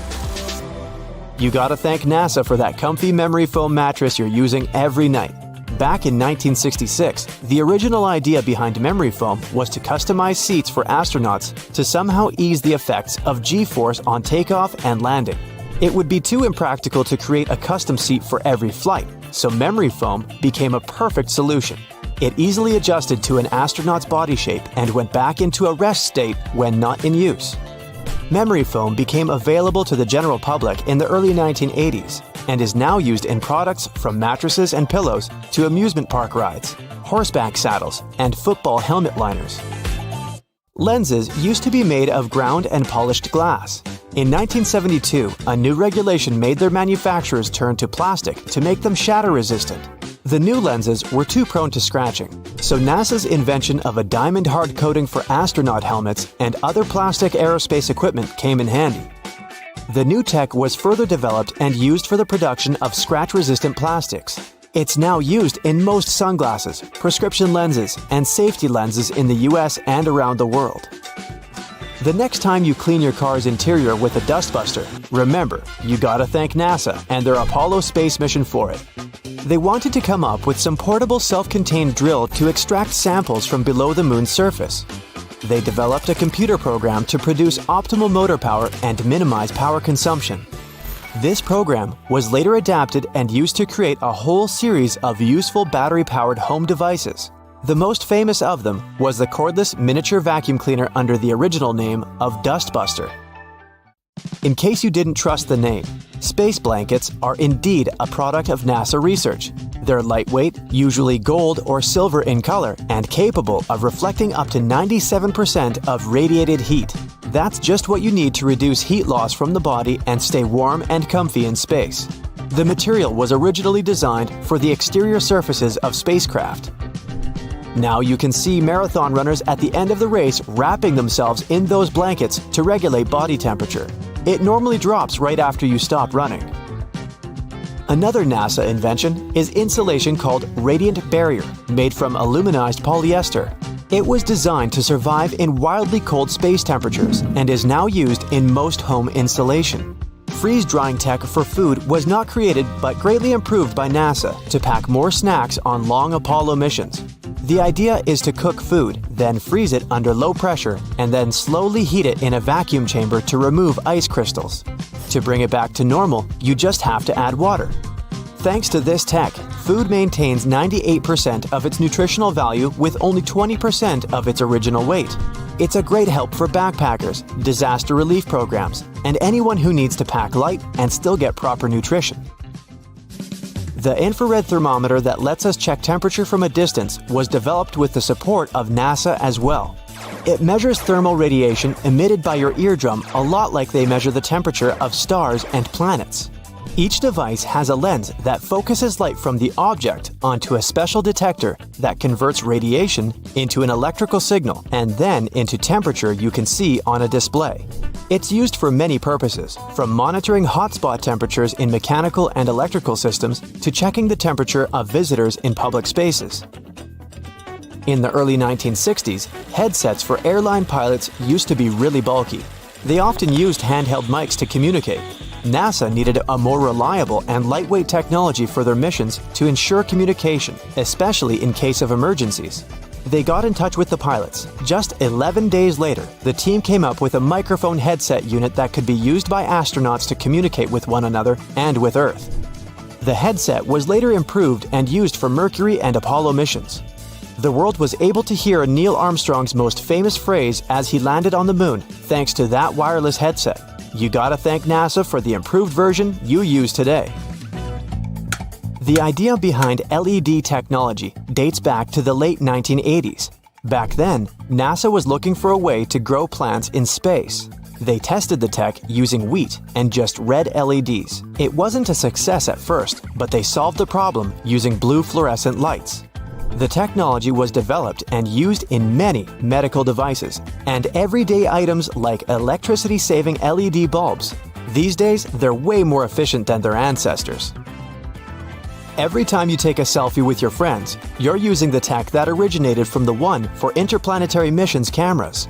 NASA scientist Dr. Eric Fossum developed special active pixel sensors to make those cameras as small as possible and maintain the high image quality. This tech has become the leading one in the digital imaging industry. It made it possible to add miniature cameras to smartphones and other gadgets. Astronauts spend long periods of time in weightlessness and need a way to exercise regularly to stay in good physical shape. NASA took care of it and designed the anti-gravity treadmill, stimulating added weight and mimicking gravity.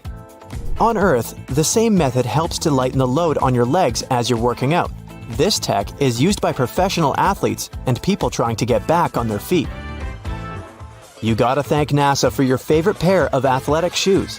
They came up with a rubber molding process to absorb shock in space helmets and suits.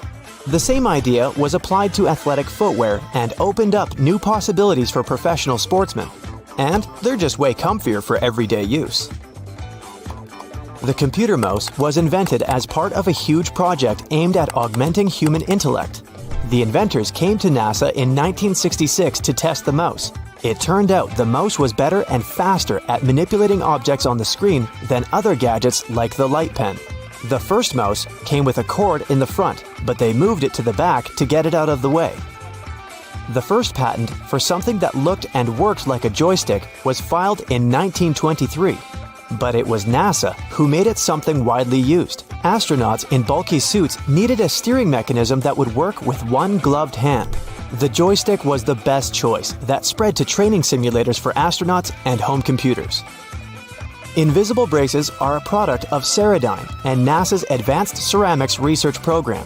You probably use them to straighten your teeth, but the original idea behind them was to find some material to use in structures protecting radar equipment. It had to be as transparent as possible for radar waves to pass through easily. It was doing well at its job, and in 1986, they got the idea to use this transparent and strong material in the dental industry. They say, whoever they are, the future is just around the corner. Well, no, the future is already here. And these cool new inventions are here to prove it. Who knows? They might just help save you as well as the planet. Now, this robot is unstoppable. And don't worry, it's not going to take over the world or anything. Probably. The thing you are looking at is called a vine robot.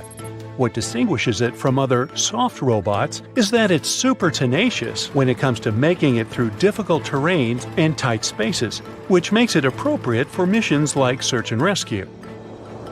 The idea for this device actually came from real vines. The inventors were inspired by how a vine moves and grows, so they started thinking about ways they could replicate the same movement robotically. Eventually, they came up with a simple and elegant design that doesn't require any expensive materials. All they needed was some airtight tubing. Remember the water wiggle toys? I do. The mechanism of their soft robot acts just like that. Then, to make it grow out from the tip, they used compressed air. And just like that, the basics of their invention were ready. It's so easy that you can build one yourself in as little as a minute.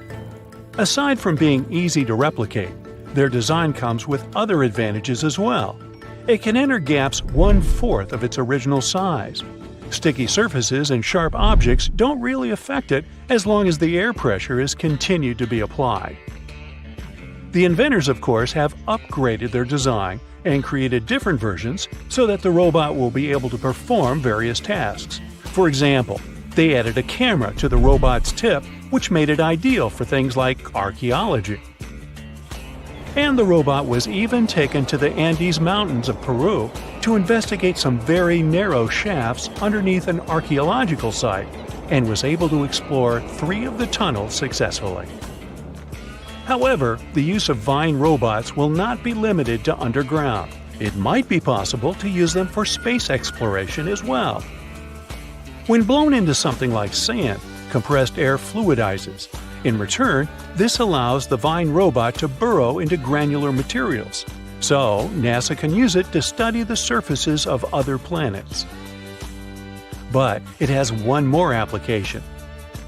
A miniature version of vine robots can potentially be used for medical procedures, such as intubation too, making the process faster and easier. Talk about being multifunctional. Can you think of anything else it can be used for? Now, these capsules are not for swallowing. Tiny houses and van life have been the hype for quite some time now. But vans require gas, and tiny houses require some sort of infrastructure. Eco-capsules, on the other hand, require nothing.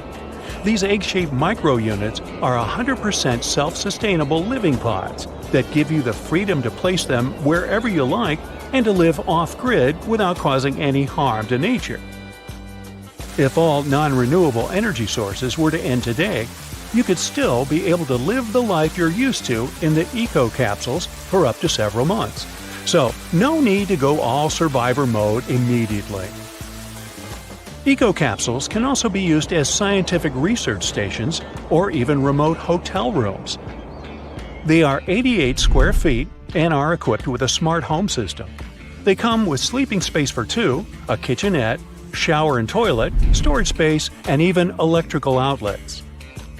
They create their own electricity using a combination of a wind turbine up on a telescopic pole and a roof that is lined with solar panels. Their unique shape allows them to collect rainwater. The rainwater that falls on their surface is gathered in their tanks, where it is then filtered and becomes ready for use. In case there are no rainfalls for a while, the tanks can still be filled from any water source, such as a lake or a river. And in terms of drinking water, additional filters are installed directly on the faucets. The greatest thing about eco-capsules is that they have almost zero emissions and zero ecological footprint. So every eco-capsule inhabitant will basically be taking part in saving the world while they're living in it. This magnetic slime robot may look disgusting and frightening, but it definitely is game-changing. The blob-like robot is made of a water-soluble synthetic polymer, borax, and magnet particles. It is a non-Newtonian fluid that has viscoelastic properties, which means it can act both as a liquid and a solid depending on the level of pressure that's being applied to it. Accordingly, when you touch it quickly, it acts as if it's solid, and when you touch it gently and slowly, it acts as if it's a liquid. Hey, turn the pressure on me and I melt into a puddle, so I'm familiar with this. The tiny particles of magnets within the slime give it the unique ability to move. They can be controlled to make the robot travel, rotate, or form different shapes, such as a C or an O. There's no limit to which direction it can move, and from the looks of it, nothing can stop it from going. It can navigate passages that are as tiny as 0.06 of an inch, move around objects, and reach speeds of 1.2 inches per second. What's even more groundbreaking is that it can stretch 7 times up to its original length, grab onto multiple things simultaneously, and even extend tentacles in different directions. It's shown to be able to conduct electricity and pull wires together, which gives it the capacity to switch and repair circuits. In the future, the creators of the slime hope that it can be used for medical procedures, such as retrieving objects from the digestive system that are swallowed by accident. Sorry, I can't help myself. In addition, if the swallowed object is something toxic, like a small battery, the slime can also hypothetically be used to wrap around it and prevent toxic electrolytes from leaking out into the body. However, the magnetic particles inside the slime are actually toxic themselves, but the researchers have coated them with silica to make the robot safe for this hypothetical application. The coolest thing about the slime robot is the fact that it is self-healing. That means it can bring itself back together even if it is chopped apart, without the help of external sources, and it can maintain its electrical capabilities after healing too. These all sound like some science fiction stuff, but you can relax since the slime is not sentient, at least for now. This is the transparency we all need. When you think of solar panels, you immediately picture large black squares that are mounted on rooftops, right?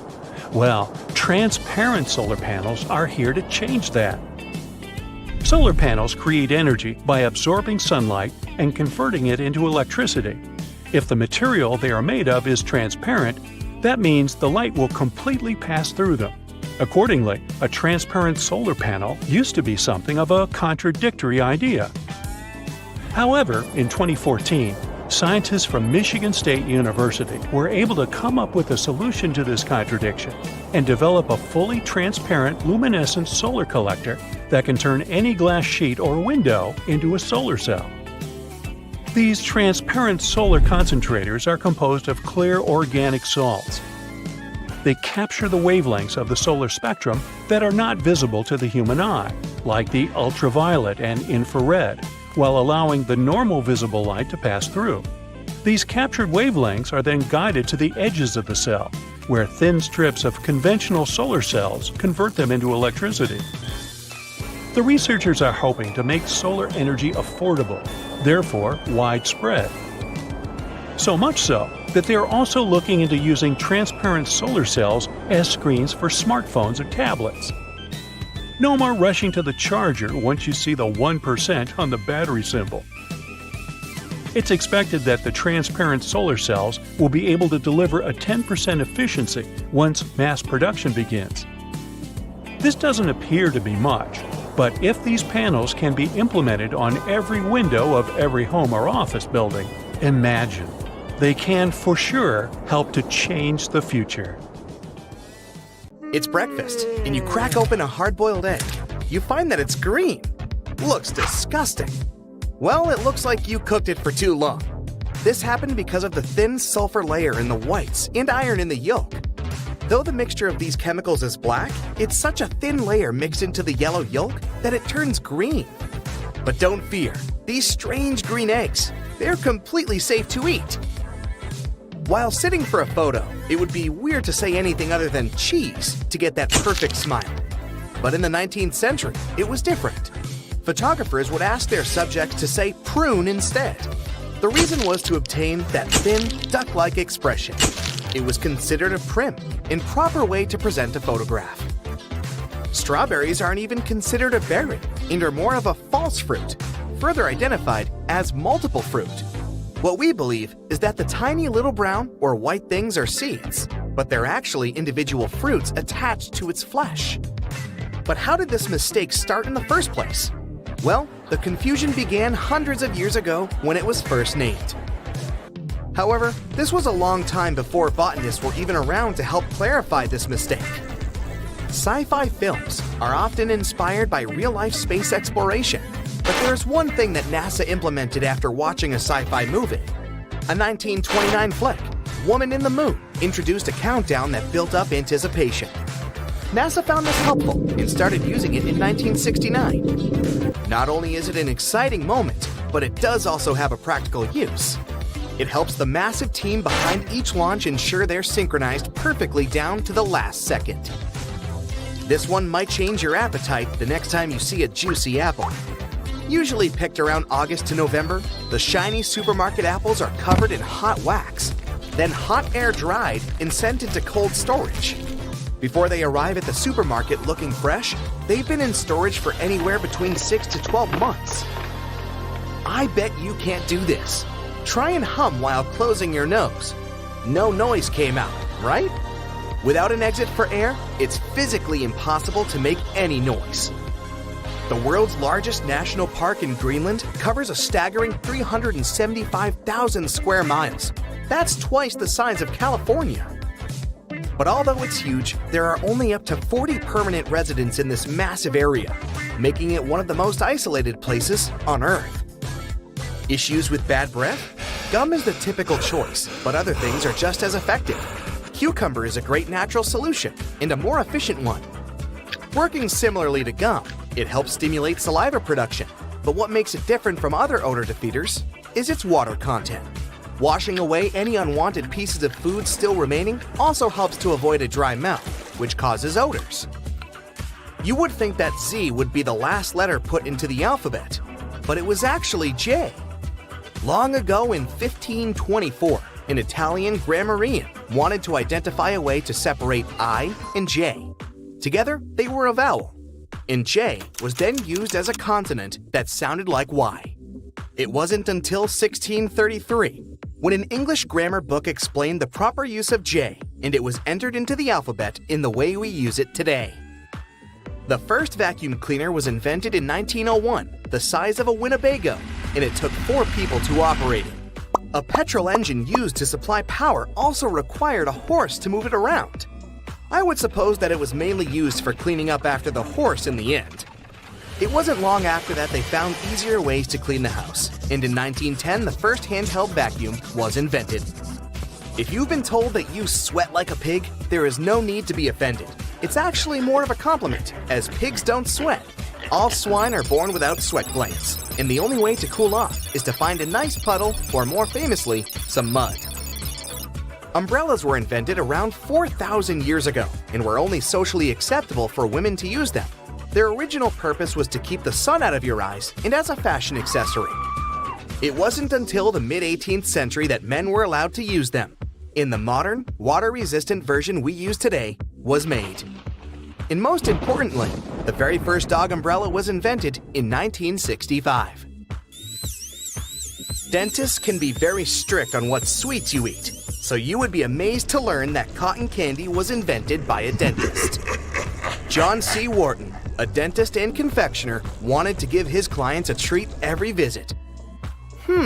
Maybe he gave them this treat to ensure they came back more often.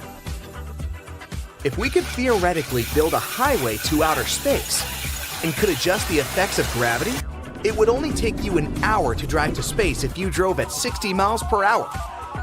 Let's make this happen, Elon Musk. How heavy could a cloud be? It looks like it couldn't weigh too much as it floats easily up in the sky.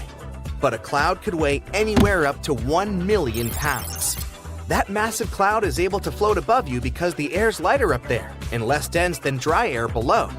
You can see the same effect when observing oil floating on water. You think you yawn because you were bored or tired? Well, it's a myth.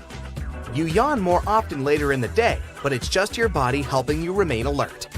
Through inhaling cool air and stretching the muscles, it cools the flow to the brain. Researchers identified brain sizes in different species of animals based on their yawns. The larger the brain, the longer the yawn. So how long do you yawn? Playing video games regularly increases gray matter in the brain for all you gamers out there, which helps to boost brain connectivity through muscle control, memories, perception, and spatial navigation. An experiment at a New York medical center found that surgeons who played 3 hours of video games made 37% fewer mistakes and performed 27% faster than other non-gaming doctors. Have you ever wanted to be just a little bit taller? Well, get your space boots on. The human body can grow up to 3% taller when in space. While living on Earth, our spines are compressed by gravity. But in zero gravity, the decompression lets the spinal discs expand, allowing the spine to lengthen. Cows don't have full REM sleep while standing, but they can have a light nap. This is an evolutionary trait that helped their ancestors avoid predators. They stand idle during a power nap if they need to make a quick getaway. They do have full REM sleep, only by lying down. They only need 4 hours of sleep to fully energize for the next day. Women have more taste buds than men, and 35% of women are considered super tasters, and only 15% of men are. Not surprisingly, more women prefer pineapple on their pizza. Now, don't be triggered if you disagree. While sleeping, you're incapable of sneezing. This might seem impossible, especially when you have a cold. But while your body is resting, the nerves that help you sneeze are as well. While you sleep, the brain ignores any irritating sensations or tickling that would typically create the sneeze. Our calendar year once used to end in February. This is because it was the last month to be added to the calendar. A calendar year once only lasted 304 days, so there was plenty of room for more months. It was changed in the year 46 BCE to the calendar we know today by Julius Caesar. They previously followed the lunar calendar. Julius Caesar saw issues with this as it didn't match the seasons. He hired an astronomer who created a calendar based on the solar year. Has your trusty phone ever let you down? More times than you can count? It always seems to run out of juice at the worst possible moment. You forget to top it off, or you end up in an area with no service. And let's not forget how useless it can be in an emergency, like during a tornado when there's no signal. But fear not, there's a cool project called Meshtastic that uses a wireless protocol to keep you connected with your friends. It's like magic, using a radio band called LoRa for encrypted messages. It works in literally any external conditions. Plus, each device can act as a repeater to extend the range of your messages. Perfect for disaster recovery or just keeping tabs on your kids. For less than $25, you can get a starter kit to join the Meshtastic fun. Add a GPS module and a battery and you've got your own private channel. No more stressing when your kids are out and about. You can instantly see where they are. And if you're feeling daring, you can even send low bitrate audio through the airwaves. Now, I'll bet there's a bunch of things your car just can't do. Can it lean into corners? Yeah, I don't think so. What about adjusting its own width to park easier? I know your answer is no, but let me show you something then. This cutie is called Trigo EV, and even though it looks like a futuristic stroller, it's actually a fully functional quadricycle you can totally drive. It was initially created for delivery and car-sharing purposes, but it turned out cooler and way more comfy than expected. If you ever find yourself driving this electric, let's call it a car, shall we? You won't need anything else but a tiny patch of land to park it. It has a maximum speed of 56 miles per hour. Not bad for such a tiny car. In cruise driving mode, it measures 58 inches wide, but a mechanism allows the front wheels to retract toward the chassis, reducing the width to 34 inches. The electric four-wheeler weighs slightly over 1,000 pounds, with a total permissible mass of around 1,600 pounds. Right, it all looks futuristic and fun, but I feel safer in good old SUVs. Ever wished you had an extra arm to help you out when your hands are full? Scientists have figured out how to control a robotic third arm using just your diaphragm muscle. It's as easy as pie, if pie is easy. This awesome discovery was made in Switzerland as part of the super cool Third Arm Project. They had volunteers wearing exoskeleton arms and a sensor belt to track their diaphragm movements, all while navigating a virtual world in VR. After over 150 sessions with 61 volunteers, most people found it a breeze to control 3 arms at once. They could even multitask, chatting and looking around while using the third arm. Now recently, a new, fully autonomous delivery service with fast food joints was launched. This means no people involved from pickup to drop-off. It's called Flytrex, and it's been delivering using drones since 2017, teaming up with big names in retail and food to bring you quick and cheap deliveries. They're currently flying high in North Carolina and Texas, with plans to expand nationwide. Their goal is to make deliveries faster and cheaper using their trusty drones. Your order could be at your door in as little as 5 minutes after it's ready. Now, that's speedy. Flytrex got a huge increase in customers and even FAA approval for long-range drone deliveries in 2023. Partnering with big brands like Unilever and Papa John's, they're definitely on a roll. More a pizza roll. The Monocab Owl project is all about making a super cool monorail vehicle for getting around in rural areas sustainably. The Monocab is a clever little autonomous monorail vehicle that can balance itself on a regular rail without any extra support. Its slim design allows it to zip along single-track lines in both directions, perfect for some unique rail mobility ideas. It's like a fun service-on-demand option that's way more exciting than your usual transportation choices, especially for reviving old railway lines in rural areas. Everyone on the Monocab Owl team is stoked about shaking things up in rural mobility. Right now, there's a lack of good, eco-friendly and budget-friendly options for getting around in less populated areas. Reactivating old railway lines is a great start, but we need some fresh ideas to really make it work.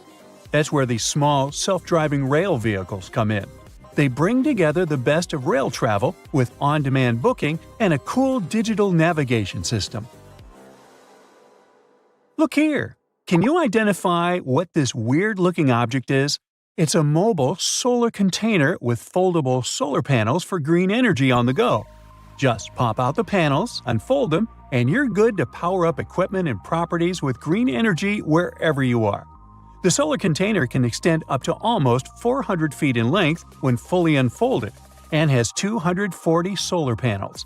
It's perfect for both on- and off-grid uses, like rescue missions and outdoor events. And it only takes about 5 hours to set up. Easy peasy. There's even an automatic conveyor system for easy folding and unfolding of the panels. Just push a button and start harnessing solar power. SolarKant, the Austrian company that invented it, estimates this mobile solar container can power around 32 households. Virtual meetings are all the rage nowadays. Remote chats are cool, but let's be real, they're no match for face-to-face meetings. We can see each other, hear each other, but it's still pretty flat and 2D. Or, shall I say it was flat? The thing is, HoloBox from HoloConnects is bringing holograms to life. This super cool device lets you project a life-size hologram of yourself or anyone else inside a funky box. Just plug it in, connect it to the internet, and voila! You've got a hologram ready to go. You can even connect multiple boxes to showcase big stuff like cars or anything else. Now, holograms are a massive game changer for remote communication. Imagine chatting with someone and seeing them in 3D like they're right there with you. Plus, it adds a personal touch to presentations, training sessions, ads, you name it. What do you think? Does this look cool or creepy? Check out the latest creation from a rockstar team of engineers at NASA Ames Research Center and KBR, a robot system that can autonomously build structures using lattice blocks. Their paper in Science Robotics explains how these robots and blocks work together to create amazing things. Designed for future lunar missions, these robots can lay down foundations for shelters before astronauts arrive. 3 robots work together to carry and connect blocks with twisty edges, similar to assembling IKEA furniture. They have already built impressive structures, like a shelter made of 256 blocks in just over 4 days. Imagine what they could do on the moon. Experience the interactive pearl sculpture by Breakfast. No food implied, just the name of the company. It's placed on a huge cruise ship called the Icon of the Seas. The stunning creation imitates the ocean's vibes, with rolling waves and shooting stars, each tile placed in a neat Fibonacci sequence. Using real-time data from the Caribbean, this sculpture changes constantly to match the current weather and tides, bringing the ocean to life before your eyes. Yeah, this invention won't change your life, but it's meant to nurture your soul. Have you heard about the Seattle-based startup Jetoptera? They're developing innovative vertical takeoff and landing vehicles with bladeless propulsion systems, promising a future of quiet, safe, and fast urban flight.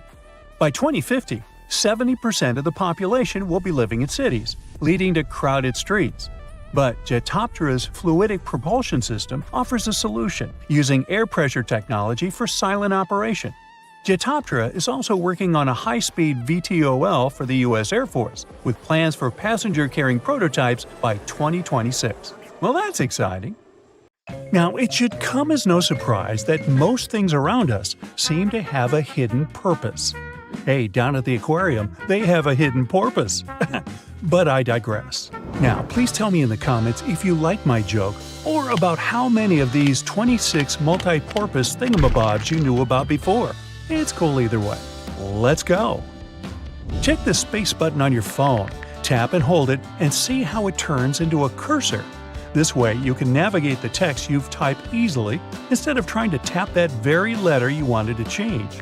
If this feature doesn't work on your phone, consider upgrading your firmware.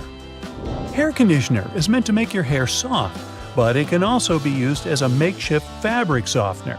Use it for hand washing only. Your washing machine might dislike this trick. Use an old pillowcase to separate your delicate laundry from the rest of your clothes. Underwear, slips, stockings, you name it. Before laundry, make sure your stuff doesn't fall out into the washing machine by turning the pillowcase into a drawstring bag. Sew a hem into the opening of the case and feed a string through the hem, then pull it, and you're done. Then just toss the filled pillowcase into the washing machine. It will act as a wash bag, making your delicates last longer. If you have toothpaste based on baking soda, it will be helpful not only to make your breath fresher, but also to clean stuff around the house. Usable food containers tend to soak in food odors, but if you scrub them with such toothpaste, the smells will be gone before long. Also, try cleansing your kitchen sink with it too. It will return the shine. The big toe isn't just a thumb for your foot. It has its own name, hallux. Hey, Alex, how the hell are you doing, bud? This toe is the exact reason we can keep our balance when standing upright. Inserting bobby pins correctly is with the wavy side down, but that's if you use them on your hair. Alternatively, you can put one at the end of the toothpaste tube in your bathroom, and it doesn't matter which side in this case. The bobby pin will help you squeeze the toothpaste to the very last drop. Just slide it down the tube as you keep using it, and you might save a few days before putting toothpaste on your shopping list. If you paint a fence or walls in your house, paint dripping from the brush on the ground or floor would usually make you irritated. To avoid that, stretch a large rubber band across the opening of the paint can. After dipping the brush in the can, scrape the excess paint off with the help of the band. Now it won't leave a mess beneath your feet. Not only is baking soda good at fighting foul odors, salt does the job too. For example, if your sneakers start insulting your nose with their smell, sprinkle a pinch of salt inside and leave them overnight. Sodium chloride crystals eliminate bacteria and the odors they create. Don't forget to shake your sneakers out before putting them back on. You don't have to take a complete set of cutlery when going on a summer picnic with your friends or family. Some toothpicks and dental floss will be more than enough. Cut soft products like cheese or bread using the floss. It's strong enough to cut them into smooth and neat slices. Just make sure the floss is unflavored unless you fancy your cheese and bread with a hint of peppermint. Ooh. As for toothpicks, they can quickly act as forks, and it's more fun this way. When you're finished with the picnic, you can also use the floss and toothpicks for their direct purpose, of course. Candle wax can be a nuisance to remove from furniture when it hardens, but you can get it soft again by using a blow dryer and then remove the stain with a soft cloth. Or, for better effect, put a cloth or towel over the wax strip and turn the blow dryer on high heat. The blob will soften and soak into the cloth, after which you only need to wipe the surface clean. The little dots along the edges of bus windows are called frit. Now don't worry, it's nothing to fret about. The glass is fitted into a special rubber frame, and the frit is there to protect the sealant from UV rays. It's essentially a baked-in ceramic paint that makes the edges tougher. Those flaps on your laptop charger are there to protect your wire. You can wind the wire around these clips to keep it safe and neat. Glasses or sunglasses have a frame that seems too shabby at first glance, with a bouncy and flexible feel. They're not broken though. On the contrary, it's the sign of a good product, so grab those if you have a choice. This kind of flexibility provides extra comfort when wearing and also doesn't let the glasses break or become too loose. Sandpaper can have a lot of different applications, like sharpening scissors or needles, roughing slippery shoe soles, or removing stains or scuffs from suede. As for sharpening, tinfoil also does the trick with scissors. If you don't have a special tool for your cuticles handy, take a pencil with an eraser at the other end. Just push the cuticles back gently. The thing works miracles with that. Many types of fruit, like oranges, come in mesh bags. These things are rough enough to scrub dishes or your kitchen sink. Just tie one into a tight knot instead of simply throwing it away. Now, you don't need a special money clip to keep your cash in one place. A simple binder clip will suffice. It does the job with the same efficiency. Or you can give your cash to me. I'll watch it for you. Trust me. When you come across a yogurt that comes with fruit or some sweet topping in a separate container, don't go scooping the topping with your spoon to mix it with the yogurt. The containers like this have a special structure that lets you fold them in two and simply pour the topping into the yogurt. Now, using the same plunger on your sink and your toilet is actually not the best idea.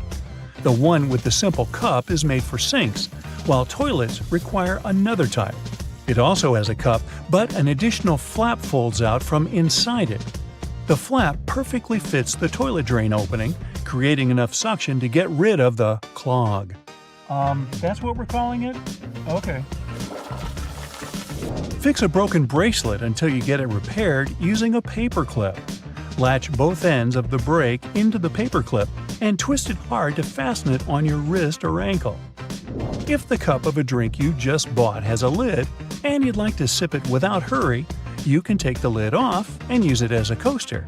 Mess-free and neat. Packing up your jewelry for a trip or just sorting it neatly in the jewelry box, use buttons you don't need as earring holders. Put the earring pins through the holes in the button, up to 2 pairs, and lock them like you would on your ears. Clear discs that are said to stabilize your earrings and make them look better on your ears aren't actually to be worn. Their real purpose is to hold the earrings in place while they're in the package. Old tissue boxes can be used to store some other stuff when the tissues are gone. For example, you can put a bundle of plastic bags in there and get them out one by one like you would tissues. There's often a serrated opening at the point where the blades and handles of kitchen shears meet. It can be used to strip various herbs like thyme, chives, or rosemary of their leaves in a single motion instead of plucking them with your own hands. And that little hole next to the camera on your iPhone isn't a flash, it's a microphone. One of 3, in fact. They're meant to pick up every sound regardless of how you hold your phone. And this particular one also helps with voice recognition. Ooh, hello? Do you recognize my voice? Do I sound like myself? Hey, is this thing working? You're flying through space, dodging stars and black holes. Your speed is so great that you can get from one galaxy to another in just a few minutes. Sound far-fetched? Well, all this can become a reality because NASA has already tested the technology that might allow us to travel faster than the speed of light. let's look at the space fleet people have now.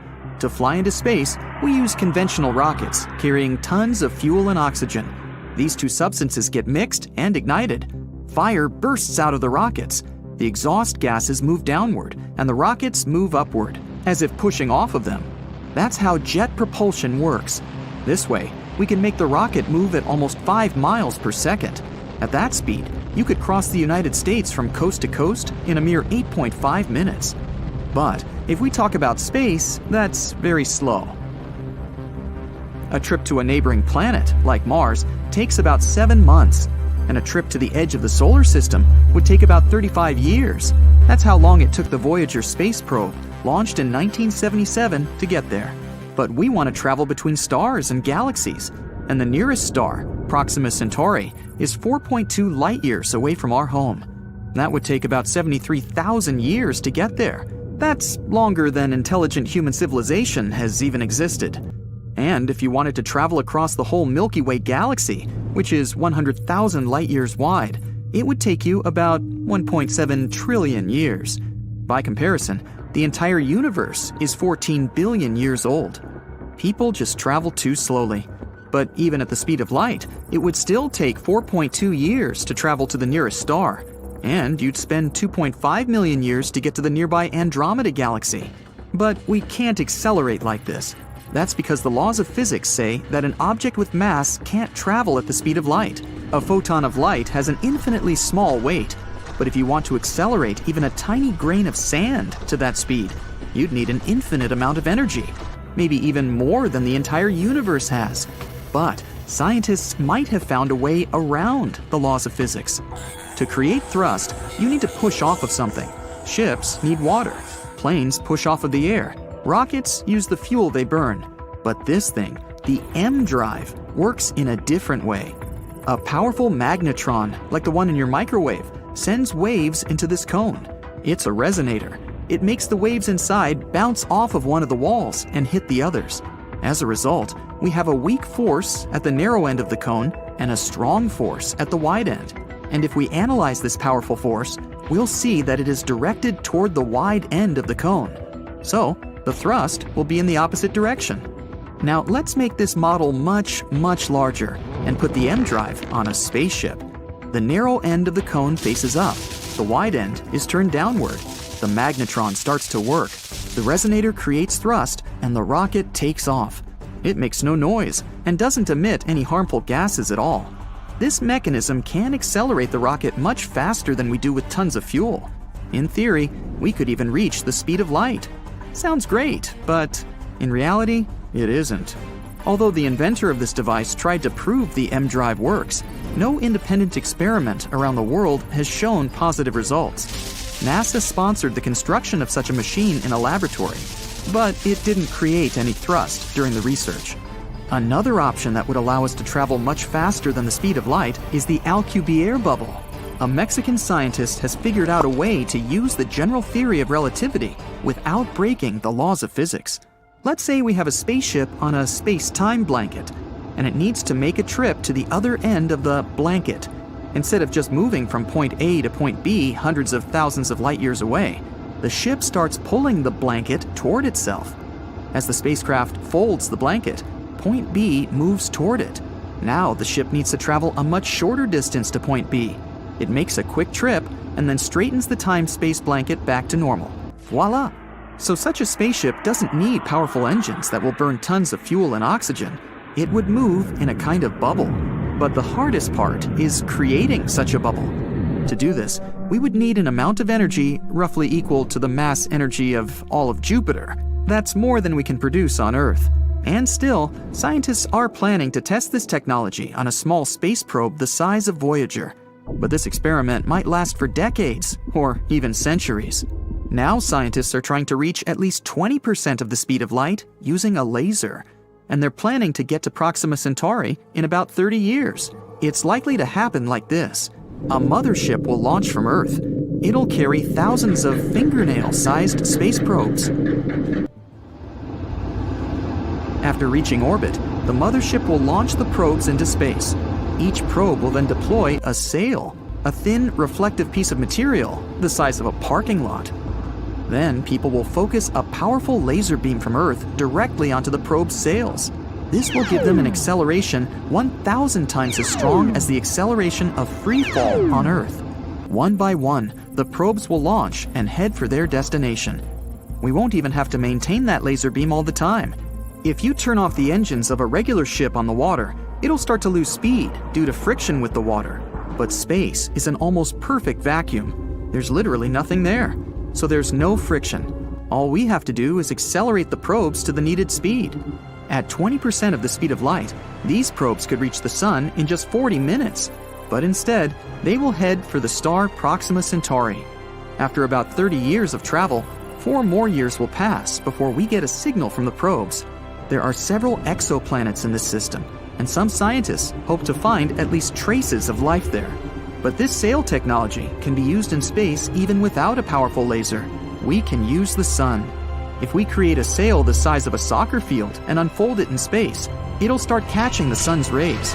And since the surface of the sail is reflective, the rays will bounce off the sail. This will create thrust and propel the spacecraft. One disadvantage of this technology is that we can only use it inside the solar system. In cold interstellar space, the sail won't be able to catch the Sun's rays or solar wind. Another candidate for faster-than-light travel is an ion thruster. Like a conventional rocket, a spacecraft with ion thrusters would be propelled by gas ejected outward. Only, in this case, the gas would be ejected not because of fuel combustion, but because of an electric field. We'd need to create a powerful electric field inside the engine. Particles of gas passing through this electric field would get accelerated and ejected outside. This would create thrust. And although the acceleration in such an engine would be many times weaker than in a conventional rocket, the ion engine would be able to reach higher speeds. NASA was planning to build an ion-powered spacecraft to fly to Jupiter. Ion engines consume a lot of energy, so the ship was to be equipped with a nuclear reactor and lots of solar panels. 8 large engines were supposed to accelerate the spacecraft to about 56 miles per second. At this speed, the trip from New York to London would take 1 minute. So far, this technology has been actively tested on different space probes, but it can't provide a solution to how to travel faster than the speed of light. Perhaps people will still be able to travel between galaxies in conventional rockets, but they'll need to use some sort of shortcuts called wormholes. So, back to our space-time blanket. Point A lies at one end, and point B is at the other.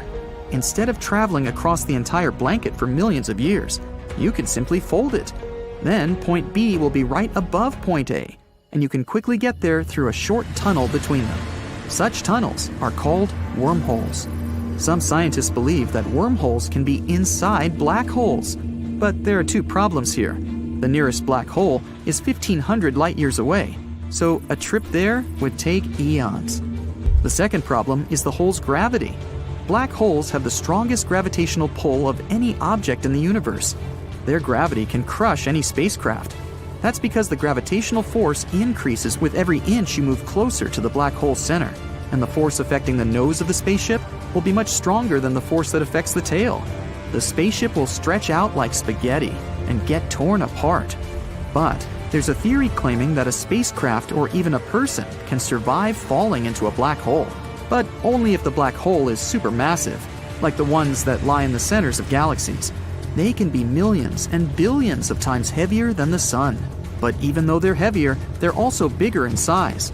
This means gravity probably doesn't increase so fast there. You or your spacecraft might not turn into spaghetti, and might even get to see what's at the heart of the black hole. There's nothing better than a nice piece of buttered toast for breakfast, if we're not counting hot fudge sundaes.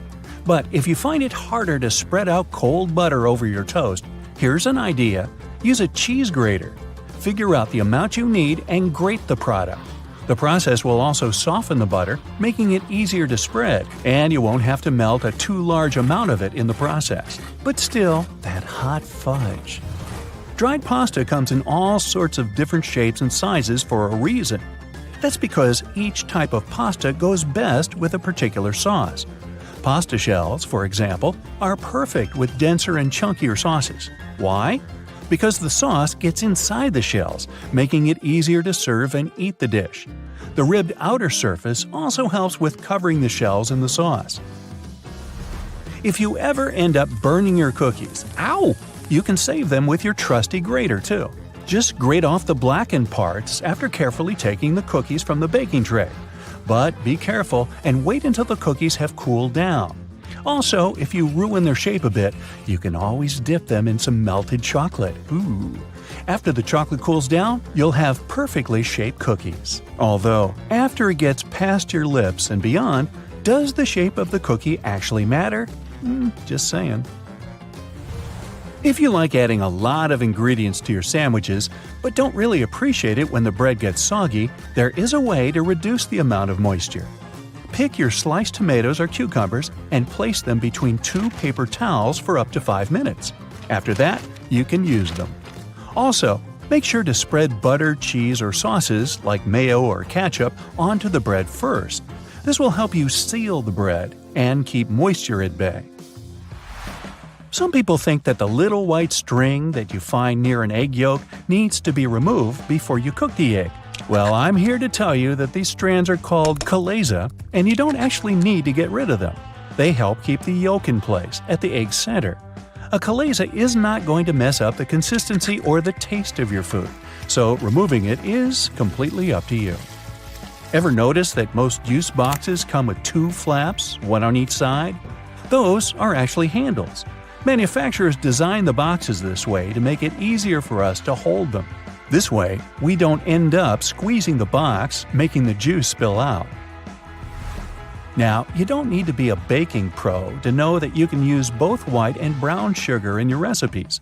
But have you ever wondered what the difference between these two is? It turns out that the only thing that sets them apart is that, during production, a small amount of molasses is added to the brown sugar. Molasses is basically a sort of syrup you get when processing sugarcane. It's usually removed during the refining process. That's how white sugar is produced. But if some amount of molasses remains in the final product, we end up with brown sugar, with its specific taste and darker hue. It's a good thing.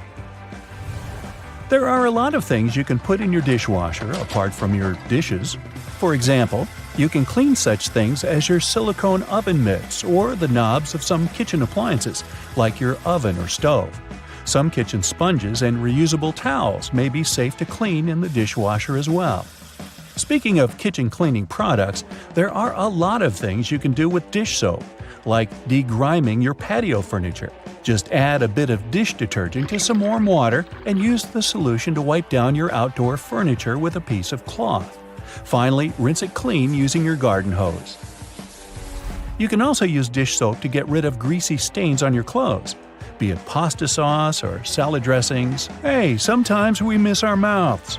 So, just apply a little dish detergent to the stain and then rinse with water. Use non-colored soap for lighter clothes. For more difficult stains, let the dish soap sink in for a bit, then throw the piece of clothing in the washer as usual. And think about maybe getting a bib. If none of the methods have helped you organize your closet, and you're still overwhelmed with large piles of clothes, there's a simple way that might be effective. It's called the one-in, one-out rule. That means for every new piece of clothing you buy, you need to get rid of one you already have. That means you'll always be decluttering your space. To make it easier to find something in your closet, good luck. Keep your most used items at eye level. This way they'll be easier to find and pull out when you're in a hurry. Those items that you tend to use less often, like your evening clothes for example, can stay on the shelves above or below your eye level. You can make good use of old spice tins. If you glue some powerful magnets to the inside of the tins, they can double as magnetic shelves. You can use them for all sorts of everyday items, like kitchen pliers, ice cream scoops, or even cutlery. You can also place them on any metallic surface, like your refrigerator door. They'll blend in nicely with your kitchen magnets. Hidden in your laundry room, there's a great tool for picking up pet hair. It sometimes works better than lint rollers. Take a dryer sheet and, using some elbow grease, you'll get rid of that dog or cat hair in no time. It works on all sorts of surfaces, but it's especially effective for upholstered furniture. Now, if you don't like it when a door starts squeaking whenever you enter a room, get a bar of soap and rub it straight on the hinges. This will only help for a while though. But it'll do the trick until you manage to get to a hardware store and, buy some oil. Have you ever noticed that in some elevators there's a star next to the number of a specific floor? No, it's not to indicate where my office is. It's there to point out where the nearest exit is. And it's not always on the first floor. It's most likely located on the floor closest to the street. Have you ever wondered why stop signs are red? Well, back in the day, they didn't actually have any particular color at all. Before the 1920s, they didn't even have a standardized shape. In 1922, though, someone came up with the octagon, but initially it was painted yellow, all because the red coloring tended to fade out too quickly because of sun exposure. So yellow turned out to be the best option. It took another 30 years for fade-resistant enamel paint to be invented. We ended up changing the color of the stop sign back to red. After all, it's still the best color if you want something to be easily noticeable. Do you know there's a type of rose that can grow taller than people? According to the Guinness Book of World Records, the tallest rose bush ever found grew in Vienna, Austria. It was a staggering 28.5 feet tall. Yes, it arose to a great height. In the same way we all have unique patterns on our fingerprints, no two tigers have the same set of stripes. It makes it easier for people working with this feline species to distinguish one tiger from another. I'll bet you didn't know the White House has its own flower shop hidden in the basement of the building. It's supposed to provide flower arrangements for all sorts of events that take place there. It's probably no surprise that pizza has become an American staple dish despite its Italian origin. People in the U.S. love it so much that they buy 350 slices of pizza every second in the States. Man, I'm not getting my fair share. To manage the huge demand for this delicious dish, around 17% of all restaurants in the U.S. are pizzerias. Finally, there's a way to make lemon juice without the seeds getting into your beverage. Try cutting the fruit in two and squeezing it with a pair of kitchen tongs. The pointed end of the lemon should be facing down. The juice will flow down, but the seeds will remain inside the lemon. Ooh, lemonade. It goes well with pizza. If you ever find yourself stuck in the trunk of your car, stay calm. All cars are supposed to be equipped with an emergency latch to help open the trunk from the inside in the unlikely case it happens. These latches are so well thought out that they can be opened by people of all ages. More so, handles are designed to glow in the dark, too. You can even pull them with the mouth if there's not enough wiggle room to use your hands. Never mind how you ended up in the trunk in the first place. Moving on. If you're ever working with needle and thread, remember you don't need to stick the needle directly into the spool. You may end up losing the needle altogether. Not to mention you can easily hurt your fingers. A lot of modern sewing kits these days come with a designated place for safeguarding the needles. It's located at the bottom part of the thread spool. You'll just need to pull it out. It's even made to hold multiple sewing needles at a time. Disposable ballpoint pens come with a little secret of their own. Did you ever notice that in some of them, there's a small hole in the plastic part? It's actually a rudimentary ventilation system. It's supposed to let the ink easily make it to the tip of the pen. Okay, I know it's in the name, but you really don't need to shake the seasoning shaker to get any product out. Don't believe me? Hey, you're not the only one. Go grab your favorite seasoning bottle out of your pantry. If it has one of those removable plastic caps, it's perfect for the experiment. Instead of shaking the bottle, try holding it from the plastic cap while it's upside down. Now gently twist the bottle from side to side and, before you know it, you get some gorgeously flowing seasoning without having to wiggle the shaker and make a mess all over the stove. On the same note, most salt and pepper shakers should have ridges on the bottom of the glass portion. In case you get any seasoning stuck in there, place the bottom of the salt shaker against the bottom of the pepper shaker and wiggle it around so the ridges click with each other. The seasoning should easily pour out now without you having to open the bottle. In colder weather, you often have so many clothing layers on you that you can hardly feel the purse or back straps on your shoulder anymore. Not to mention how fast they can slide off. Some jackets come with a built-in solution for that, in the form of a small tab on the shoulder with either a hook or a button. It's meant to be opened and closed comfortably, so you can keep your purse in place at any time. You're most likely using it merely to peel the skin of potatoes, carrots, or cucumbers. But you can use your vegetable peeler for chopping fine strips of onion as well. Just cut the onion into quarters vertically and then start slicing. This might also help out with those embarrassing onion tears.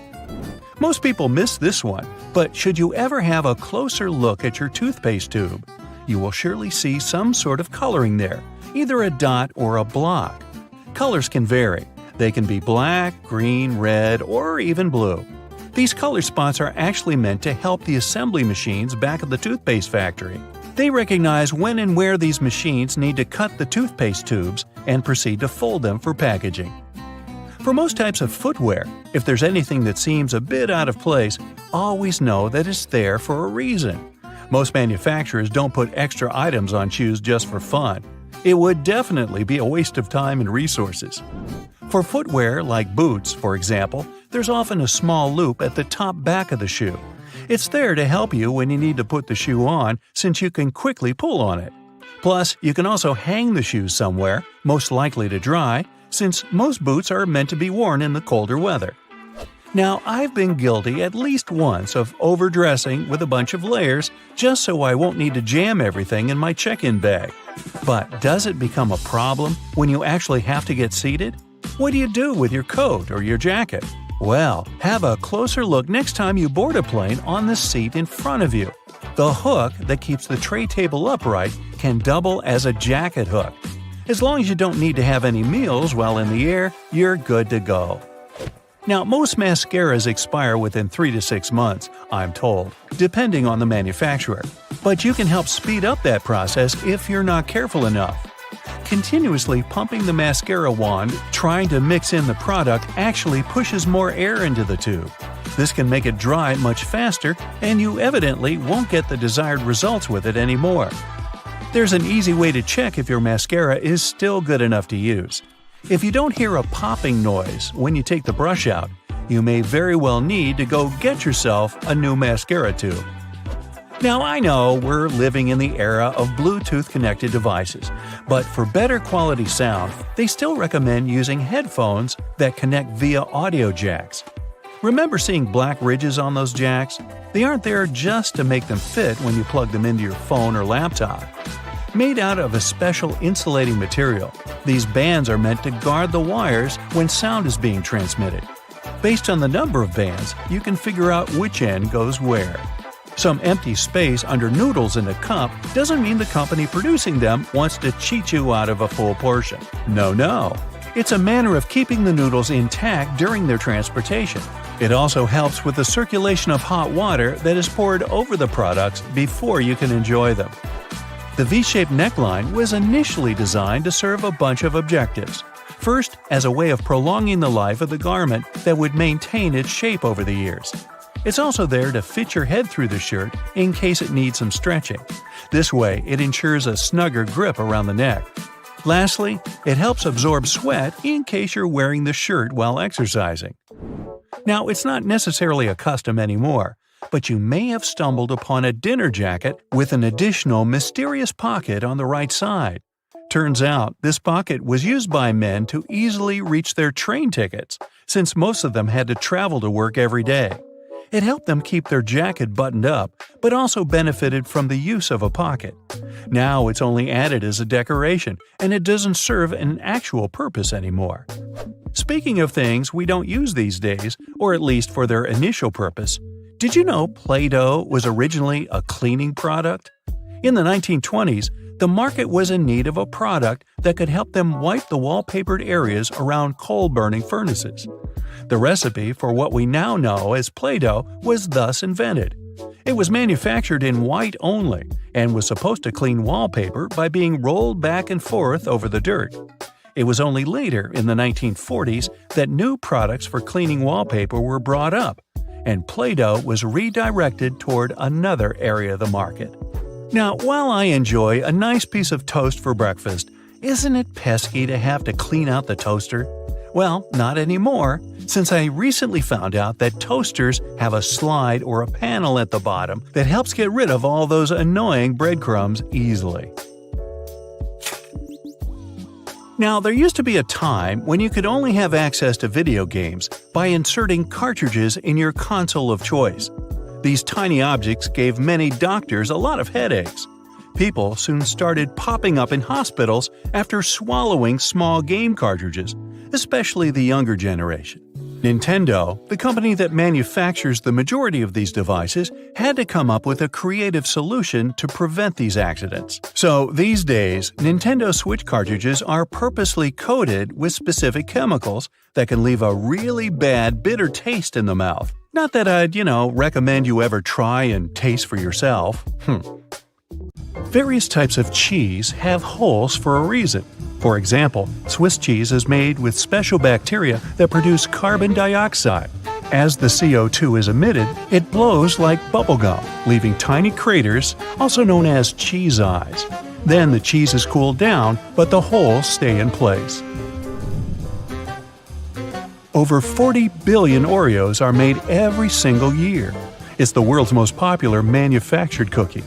The geometric design stamped onto these cookies has the Nabisco logo, the symbol of European quality, surrounding the word Oreo.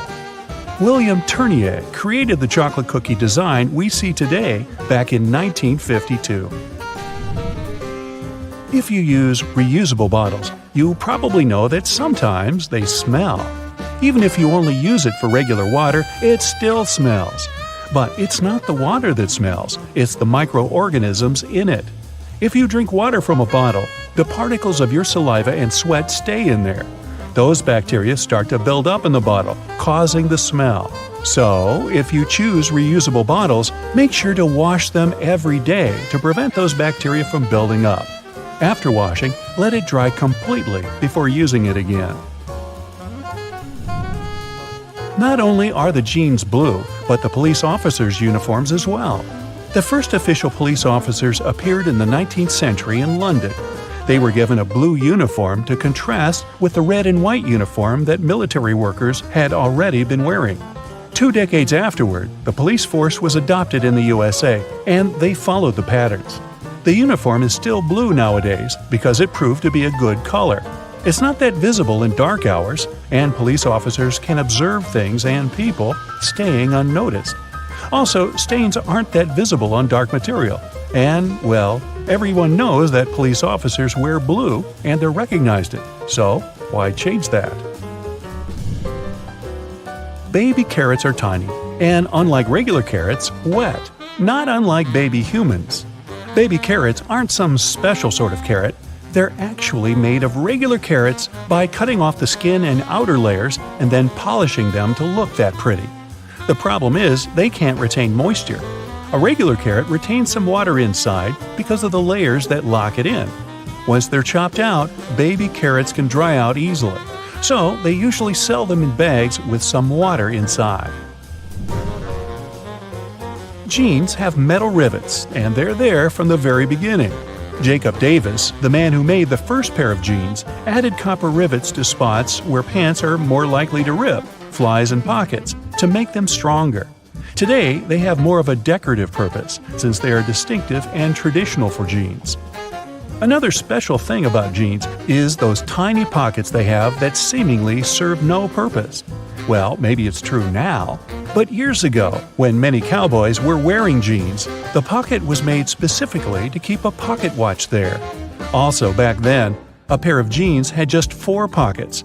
That tiny pocket, the watch pocket, 2 big pockets in front, and just 1 pocket in the back.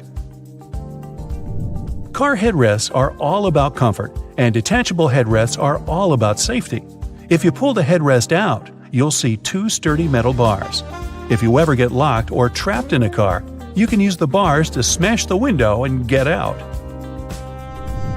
Those little red spots you sometimes see after you crack an egg are nothing to be worried about. Tiny blood spots can be caused by a small rupture in a blood vessel of a hen as it was laying the egg. Eggs with these blood spots are safe to eat, but that spot can be removed if you want. It won't affect the taste of the egg. Oh, that's comforting. Hidden within the Toblerone logo of the mountain is the image of a bear standing on its hind legs, about to eat that yodeler over there. No, not really. This is because bears are a big part of Bern, one of the biggest cities in Switzerland, where the founder created the triangular chocolate treat. Toblerone is also a play on the founder's family name, Tobler, and the Italian word Torrone for honey and almond nougat. The space below a cup of noodles is there to protect the noodles during transport. This technique is called a middle suspension. Not only are they protected better in their styrofoam cup, but it also helps those noodles soften more evenly and quickly. Even though you might have noticed that the hole on the barrel of ballpoint pens has no purpose, it does. It's called a venting system, which helps the ink flow more smoothly. This way, an even amount of air pressure is created inside and outside the pen, allowing the ink to flow into the point easily. It's not an accident that soy sauce bottles have two spouts. The sauce is liquid, and it flows out of the bottle pretty quickly once you turn it over. Most Asian food lovers will admit they've spilled it at least once in a lifetime. That's why nowadays, restaurants prefer serving soy sauce in special bottles that have two spouts. This design allows you to control when and how much sauce will come out. Just put your finger on one spout while you pour the sauce through another. If you press your finger tightly to the spout, the sauce will stop flowing, and if you remove your finger, it will flow again. And please do not remove your finger in a restaurant. It will freak everybody out. You've probably noticed that train and bus seats are covered in fabrics with weird patterns. Any idea why? They use these patterns to cover any germs and stains on the seat. Oh boy. The brighter the color and the more patterned it is, the harder it will be for a passenger to notice any stains and get grossed out. Also, the patterns are usually so ugly that no one even wants to look at them for long enough to spot any stains. So yeah, the pattern is there to make you look away, and if you look, to make it less noticeable. No bus will ever have plain white seats, that's a guarantee. The middle tab on soda cans can be flipped around. You can slip a straw in place so you don't have to hold it up to your mouth. This Stay On tab replaced the pull ring tab created in the early 60s. You remember those, don't you? Those could be quite sharp and easily discarded where they could be a menace for others. Now you can pop your straw straight into one. Also means you can produce some bubbles and make a mess like a 3-year-old. Sometimes, when you purchase an article of clothing, you receive a plastic baggie with an extra button and a swatch of fabric. While the fabric is clearly used to patch holes, it can also be used to test the effects of various cleaners on certain surfaces. It's handy, too, to test wash cycles before using them to wash the whole garment. Escalators have those fluffy black brushes for a similar reason that some have yellow lines on their steps, to try and deter people from getting too close to dangerous places. People don't always take notice, and sometimes clothing can drape close to the point where the step meets the edge or skirt. The brush is a little barrier to help prevent this from happening. They can also catch bits of fluff and prevent other small things from falling down into the gaps. Those takeaway containers most associated with Chinese restaurants are designed to not only carry your food home, but to store it in the fridge. They double as a plate, as you can eat straight out of them and don't have to worry about dirty dishes. Yay! They were actually patented way back in 1894 to transport freshly shucked oysters and were known as oyster pails. They were later adapted to use as leak-proof containers for food. Ever wondered why coins have those little ridges along the edge? It's a leftover from earlier times when they were worth more. Counterfeiters could easily file the edges off to sell as gold or silver coins to make some profit. The ridges were created so it was much easier to tell which of the coins had been altered. It's not needed today, but the coins still have that altered style. All crackers and some cookies have holes to make sure the final product has the right texture. These teeny tiny holes allow steam to escape, so your crackers and cookies won't snap. If it weren't for these holes, also known as dockers, steam would build up inside the treat, and the final result might have been scrumptious, but it would have been rather oddly shaped. Dogs like to walk in circles before snoozing because they inherited this behavior pattern from their ancestors. There were no special doggy beds back then, so most pooches would have to push down tall grass to make a sort of snoozing spot. Plus, as a bonus, those movements scared off all the critters lurking in the vegetation. Donuts are ring-shaped for a similar reason. If they hadn't had holes right in the center, the dough there would have always been undercooked. By the way, they're often associated with the police because back in the 1950s, donut shops were among the only places open late. They were a perfect place for police officers to grab something to eat and even deal with some paperwork during the night shift. Your jeans are blue on the outside and white on the inside because of a smart way to weave the fabric. The warp thread is dyed, while the weft thread has no color. It's just white. This way, manufacturers reduce the amount of dye needed for each piece of clothing. And they're still dyeing to make the jeans. Have you ever wondered what these extra holes at the top of your running shoes are for? They're designed so that you can tie the shoes in multiple different ways. That's useful when you want to compensate for things such as a bad stride or even a damaged toe. Plus, you can change the look of your shoes the way you prefer. Many people use a dust jacket of their book as a bookmarker. No problem with that, it will save your book from bent page corners. But the primary purpose of a dust cover is to keep the book safe from distortions. For instance, if you spill juice or drop some of the food on your book while reading it. The Tic Tac dispenser has this little groove on its top, so you can dispense only one Tic Tac at a time. Even though, let's be honest here, nobody does that. Most of us just spill a whole bunch at once, and then we wiggle all those extra Tic Tacs back in. Those rubber bumps you see between the tire treads are there for your safety. The raised edges tell you what the minimum height of your tread is. If the bump and the edges are even, it's time for you to visit the tire shop as soon as possible. But if the bumps are well beneath the level of the edges, you're good to go. What about that black grating on the microwave window? It's something called a Faraday shield, and it's there to prevent microwaves from getting away and turning the entire room into a Faraday cage. If the microwaves escape, your meal won't cook properly either. So yep, the cage is not there to make it difficult for you to see your meal while it's cooking. It's keeping the electromagnetic energy inside. How about a wrench-compatible screwdriver? Cover your screwdriver with the end of your wrench and you can increase its torque. That's why the head of your screwdriver is designed the way it is. When you have odd angles, you can use this strategy. You've probably heard those myths, the blue side of the eraser can erase the pen? False. Its purpose is to erase a pencil, but in case you're writing something on heavier paper. The blue side can remove smudges you see after using the pink eraser too. Have you ever wondered why oranges in supermarkets mostly come in the red mesh bag? It's a trick to make this food look more orange and encourage you to make a purchase. An extra tip, don't throw away the mesh bag.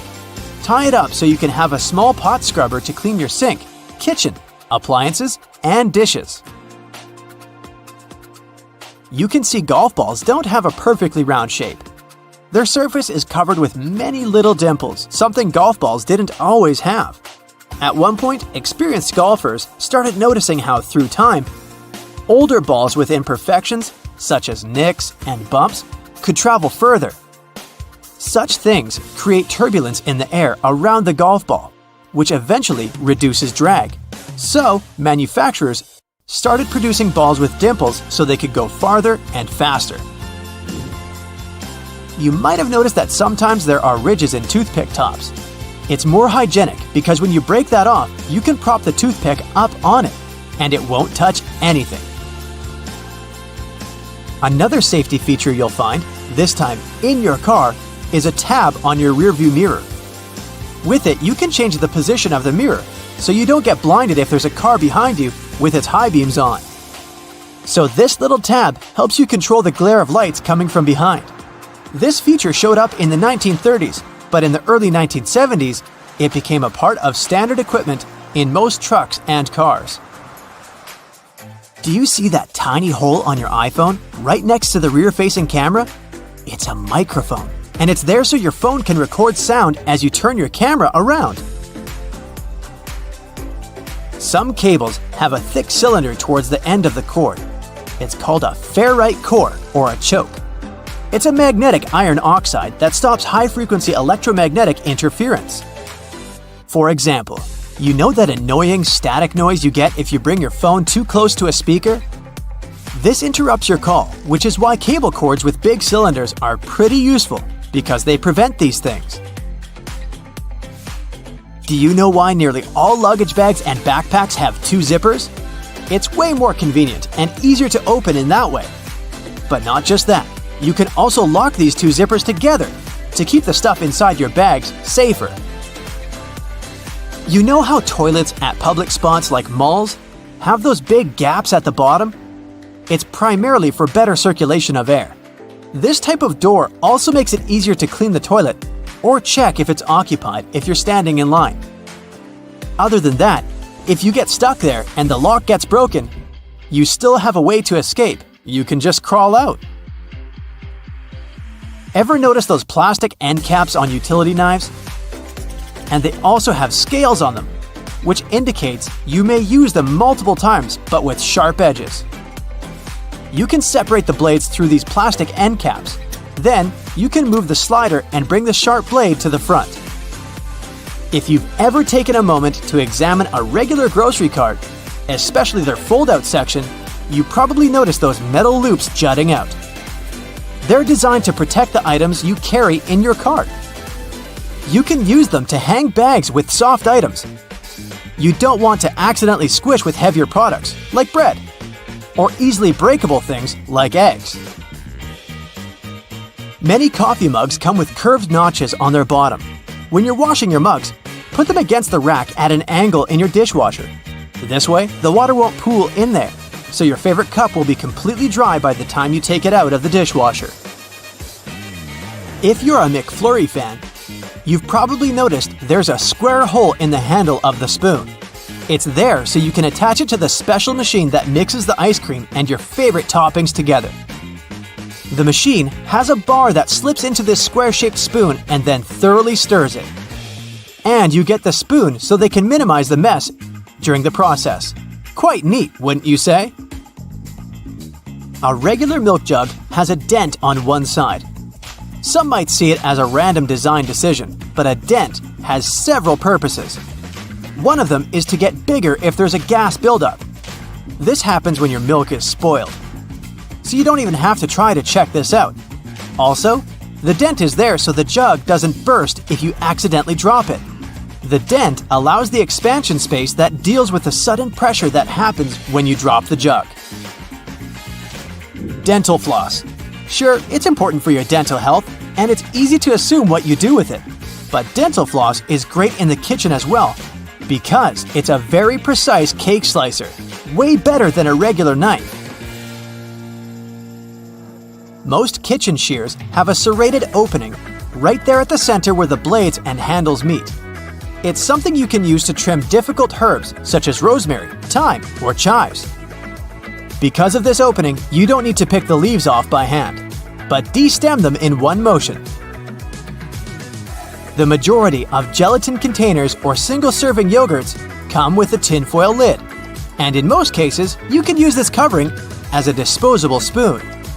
Just peel away the covering, and after a couple of simple folds, you'll have a perfect little spoon for your midday snack. The seatbelt on the passenger seats has a fabric loop. When put under a great amount of pressure, the stitches on the loop rip apart, so the excess fabric can assist in cushioning the passengers. The extra few inches can make a great difference within a dire circumstance. However, there isn't one on the driver's side. As the driver is so close to the steering wheel, it's safer for them not to have one. Seatbelts were originally invented in the mid-19th century, though this technology wasn't brought into common practice until the 1960s. Pre-collision sensory technology has assisted with developing the safety of seatbelts and other features to the next level.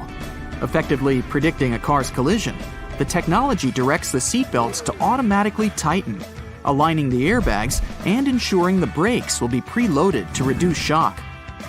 Every year, 6 million car accidents occur, which explains why all cars still must continue to develop safety features, not only to alleviate accidents, but to protect people more effectively within their cars. The materials that make up the body of cars only started getting replaced within the last 25 years, ranging from aluminum and magnesium alloys to carbon fiber composites. These lighter materials not only enable a more fuel-efficient journey, but they also ensure that when a car is in an accident, its build provides a crumple zone. As a car hits another object, the crumple zone absorbs energy from the collision. Although this would appear to cause more damage to the car, it helps prevent impact on the passengers. Front and rear bumpers are very underrated, and due to their long history of being used in cars, you can't imagine a time we didn't use them. They were invented in the late 1800s.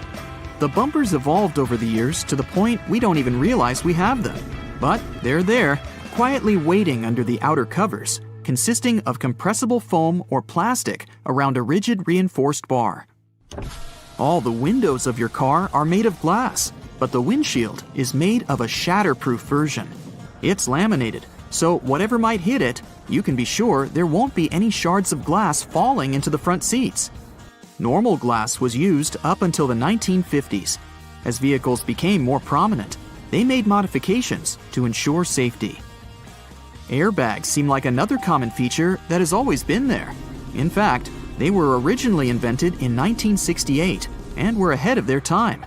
They slowly gained popularity, and through safety precautions for cars, they eventually became mandatory for all cars to have, only in 1998. They have since developed from just being an airbag within the steering wheel. Today, depending on the vehicle, they can be located throughout the car, ensuring all potential passengers will be protected. Crash sensors connected to an onboard computer detect when a collision occurs and trigger the bags, inflating within milliseconds and providing a cushioned safety within a blink of an eye.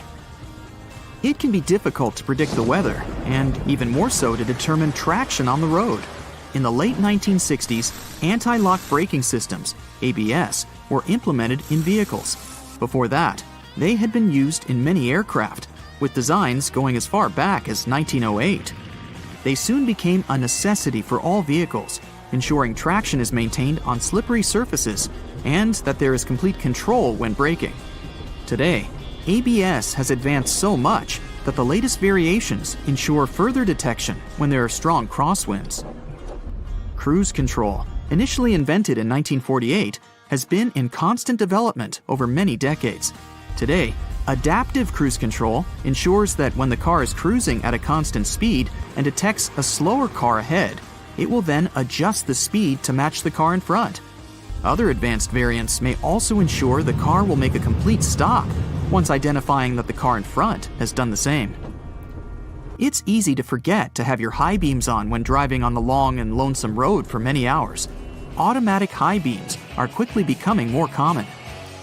High-tech camera modules can easily determine what type of light is passing through and help ensure when the high beam will be necessary. Although versions of automatic high beams have been around since the 1950s, they counted on light-sensitive sensors and were very unreliable. The new varieties can identify the sources of light, whether it's from the sun, directly from a car's light, or even from the reflection on a sign, ensuring you won't cause issues with other drivers. It's a pain in the neck to have to ensure there isn't anyone creeping into that semi-visible corner, the blind spot, which causes around 400,000 accidents per year. Solar sensors within rear bumpers of vehicles and blind spot monitoring systems watch and identify adjacent lanes. They alert the driver that a vehicle may be in the lane beside them, whether by flashing lights on the dash or from beeping sounds. This way, they help to alleviate the many concerns the blind spot causes. 1.6 million road accidents are caused by texting and driving, and fatigue normally causes up to 10% of all car accidents per year. The Driver Attention Monitor helps to alleviate both statistics.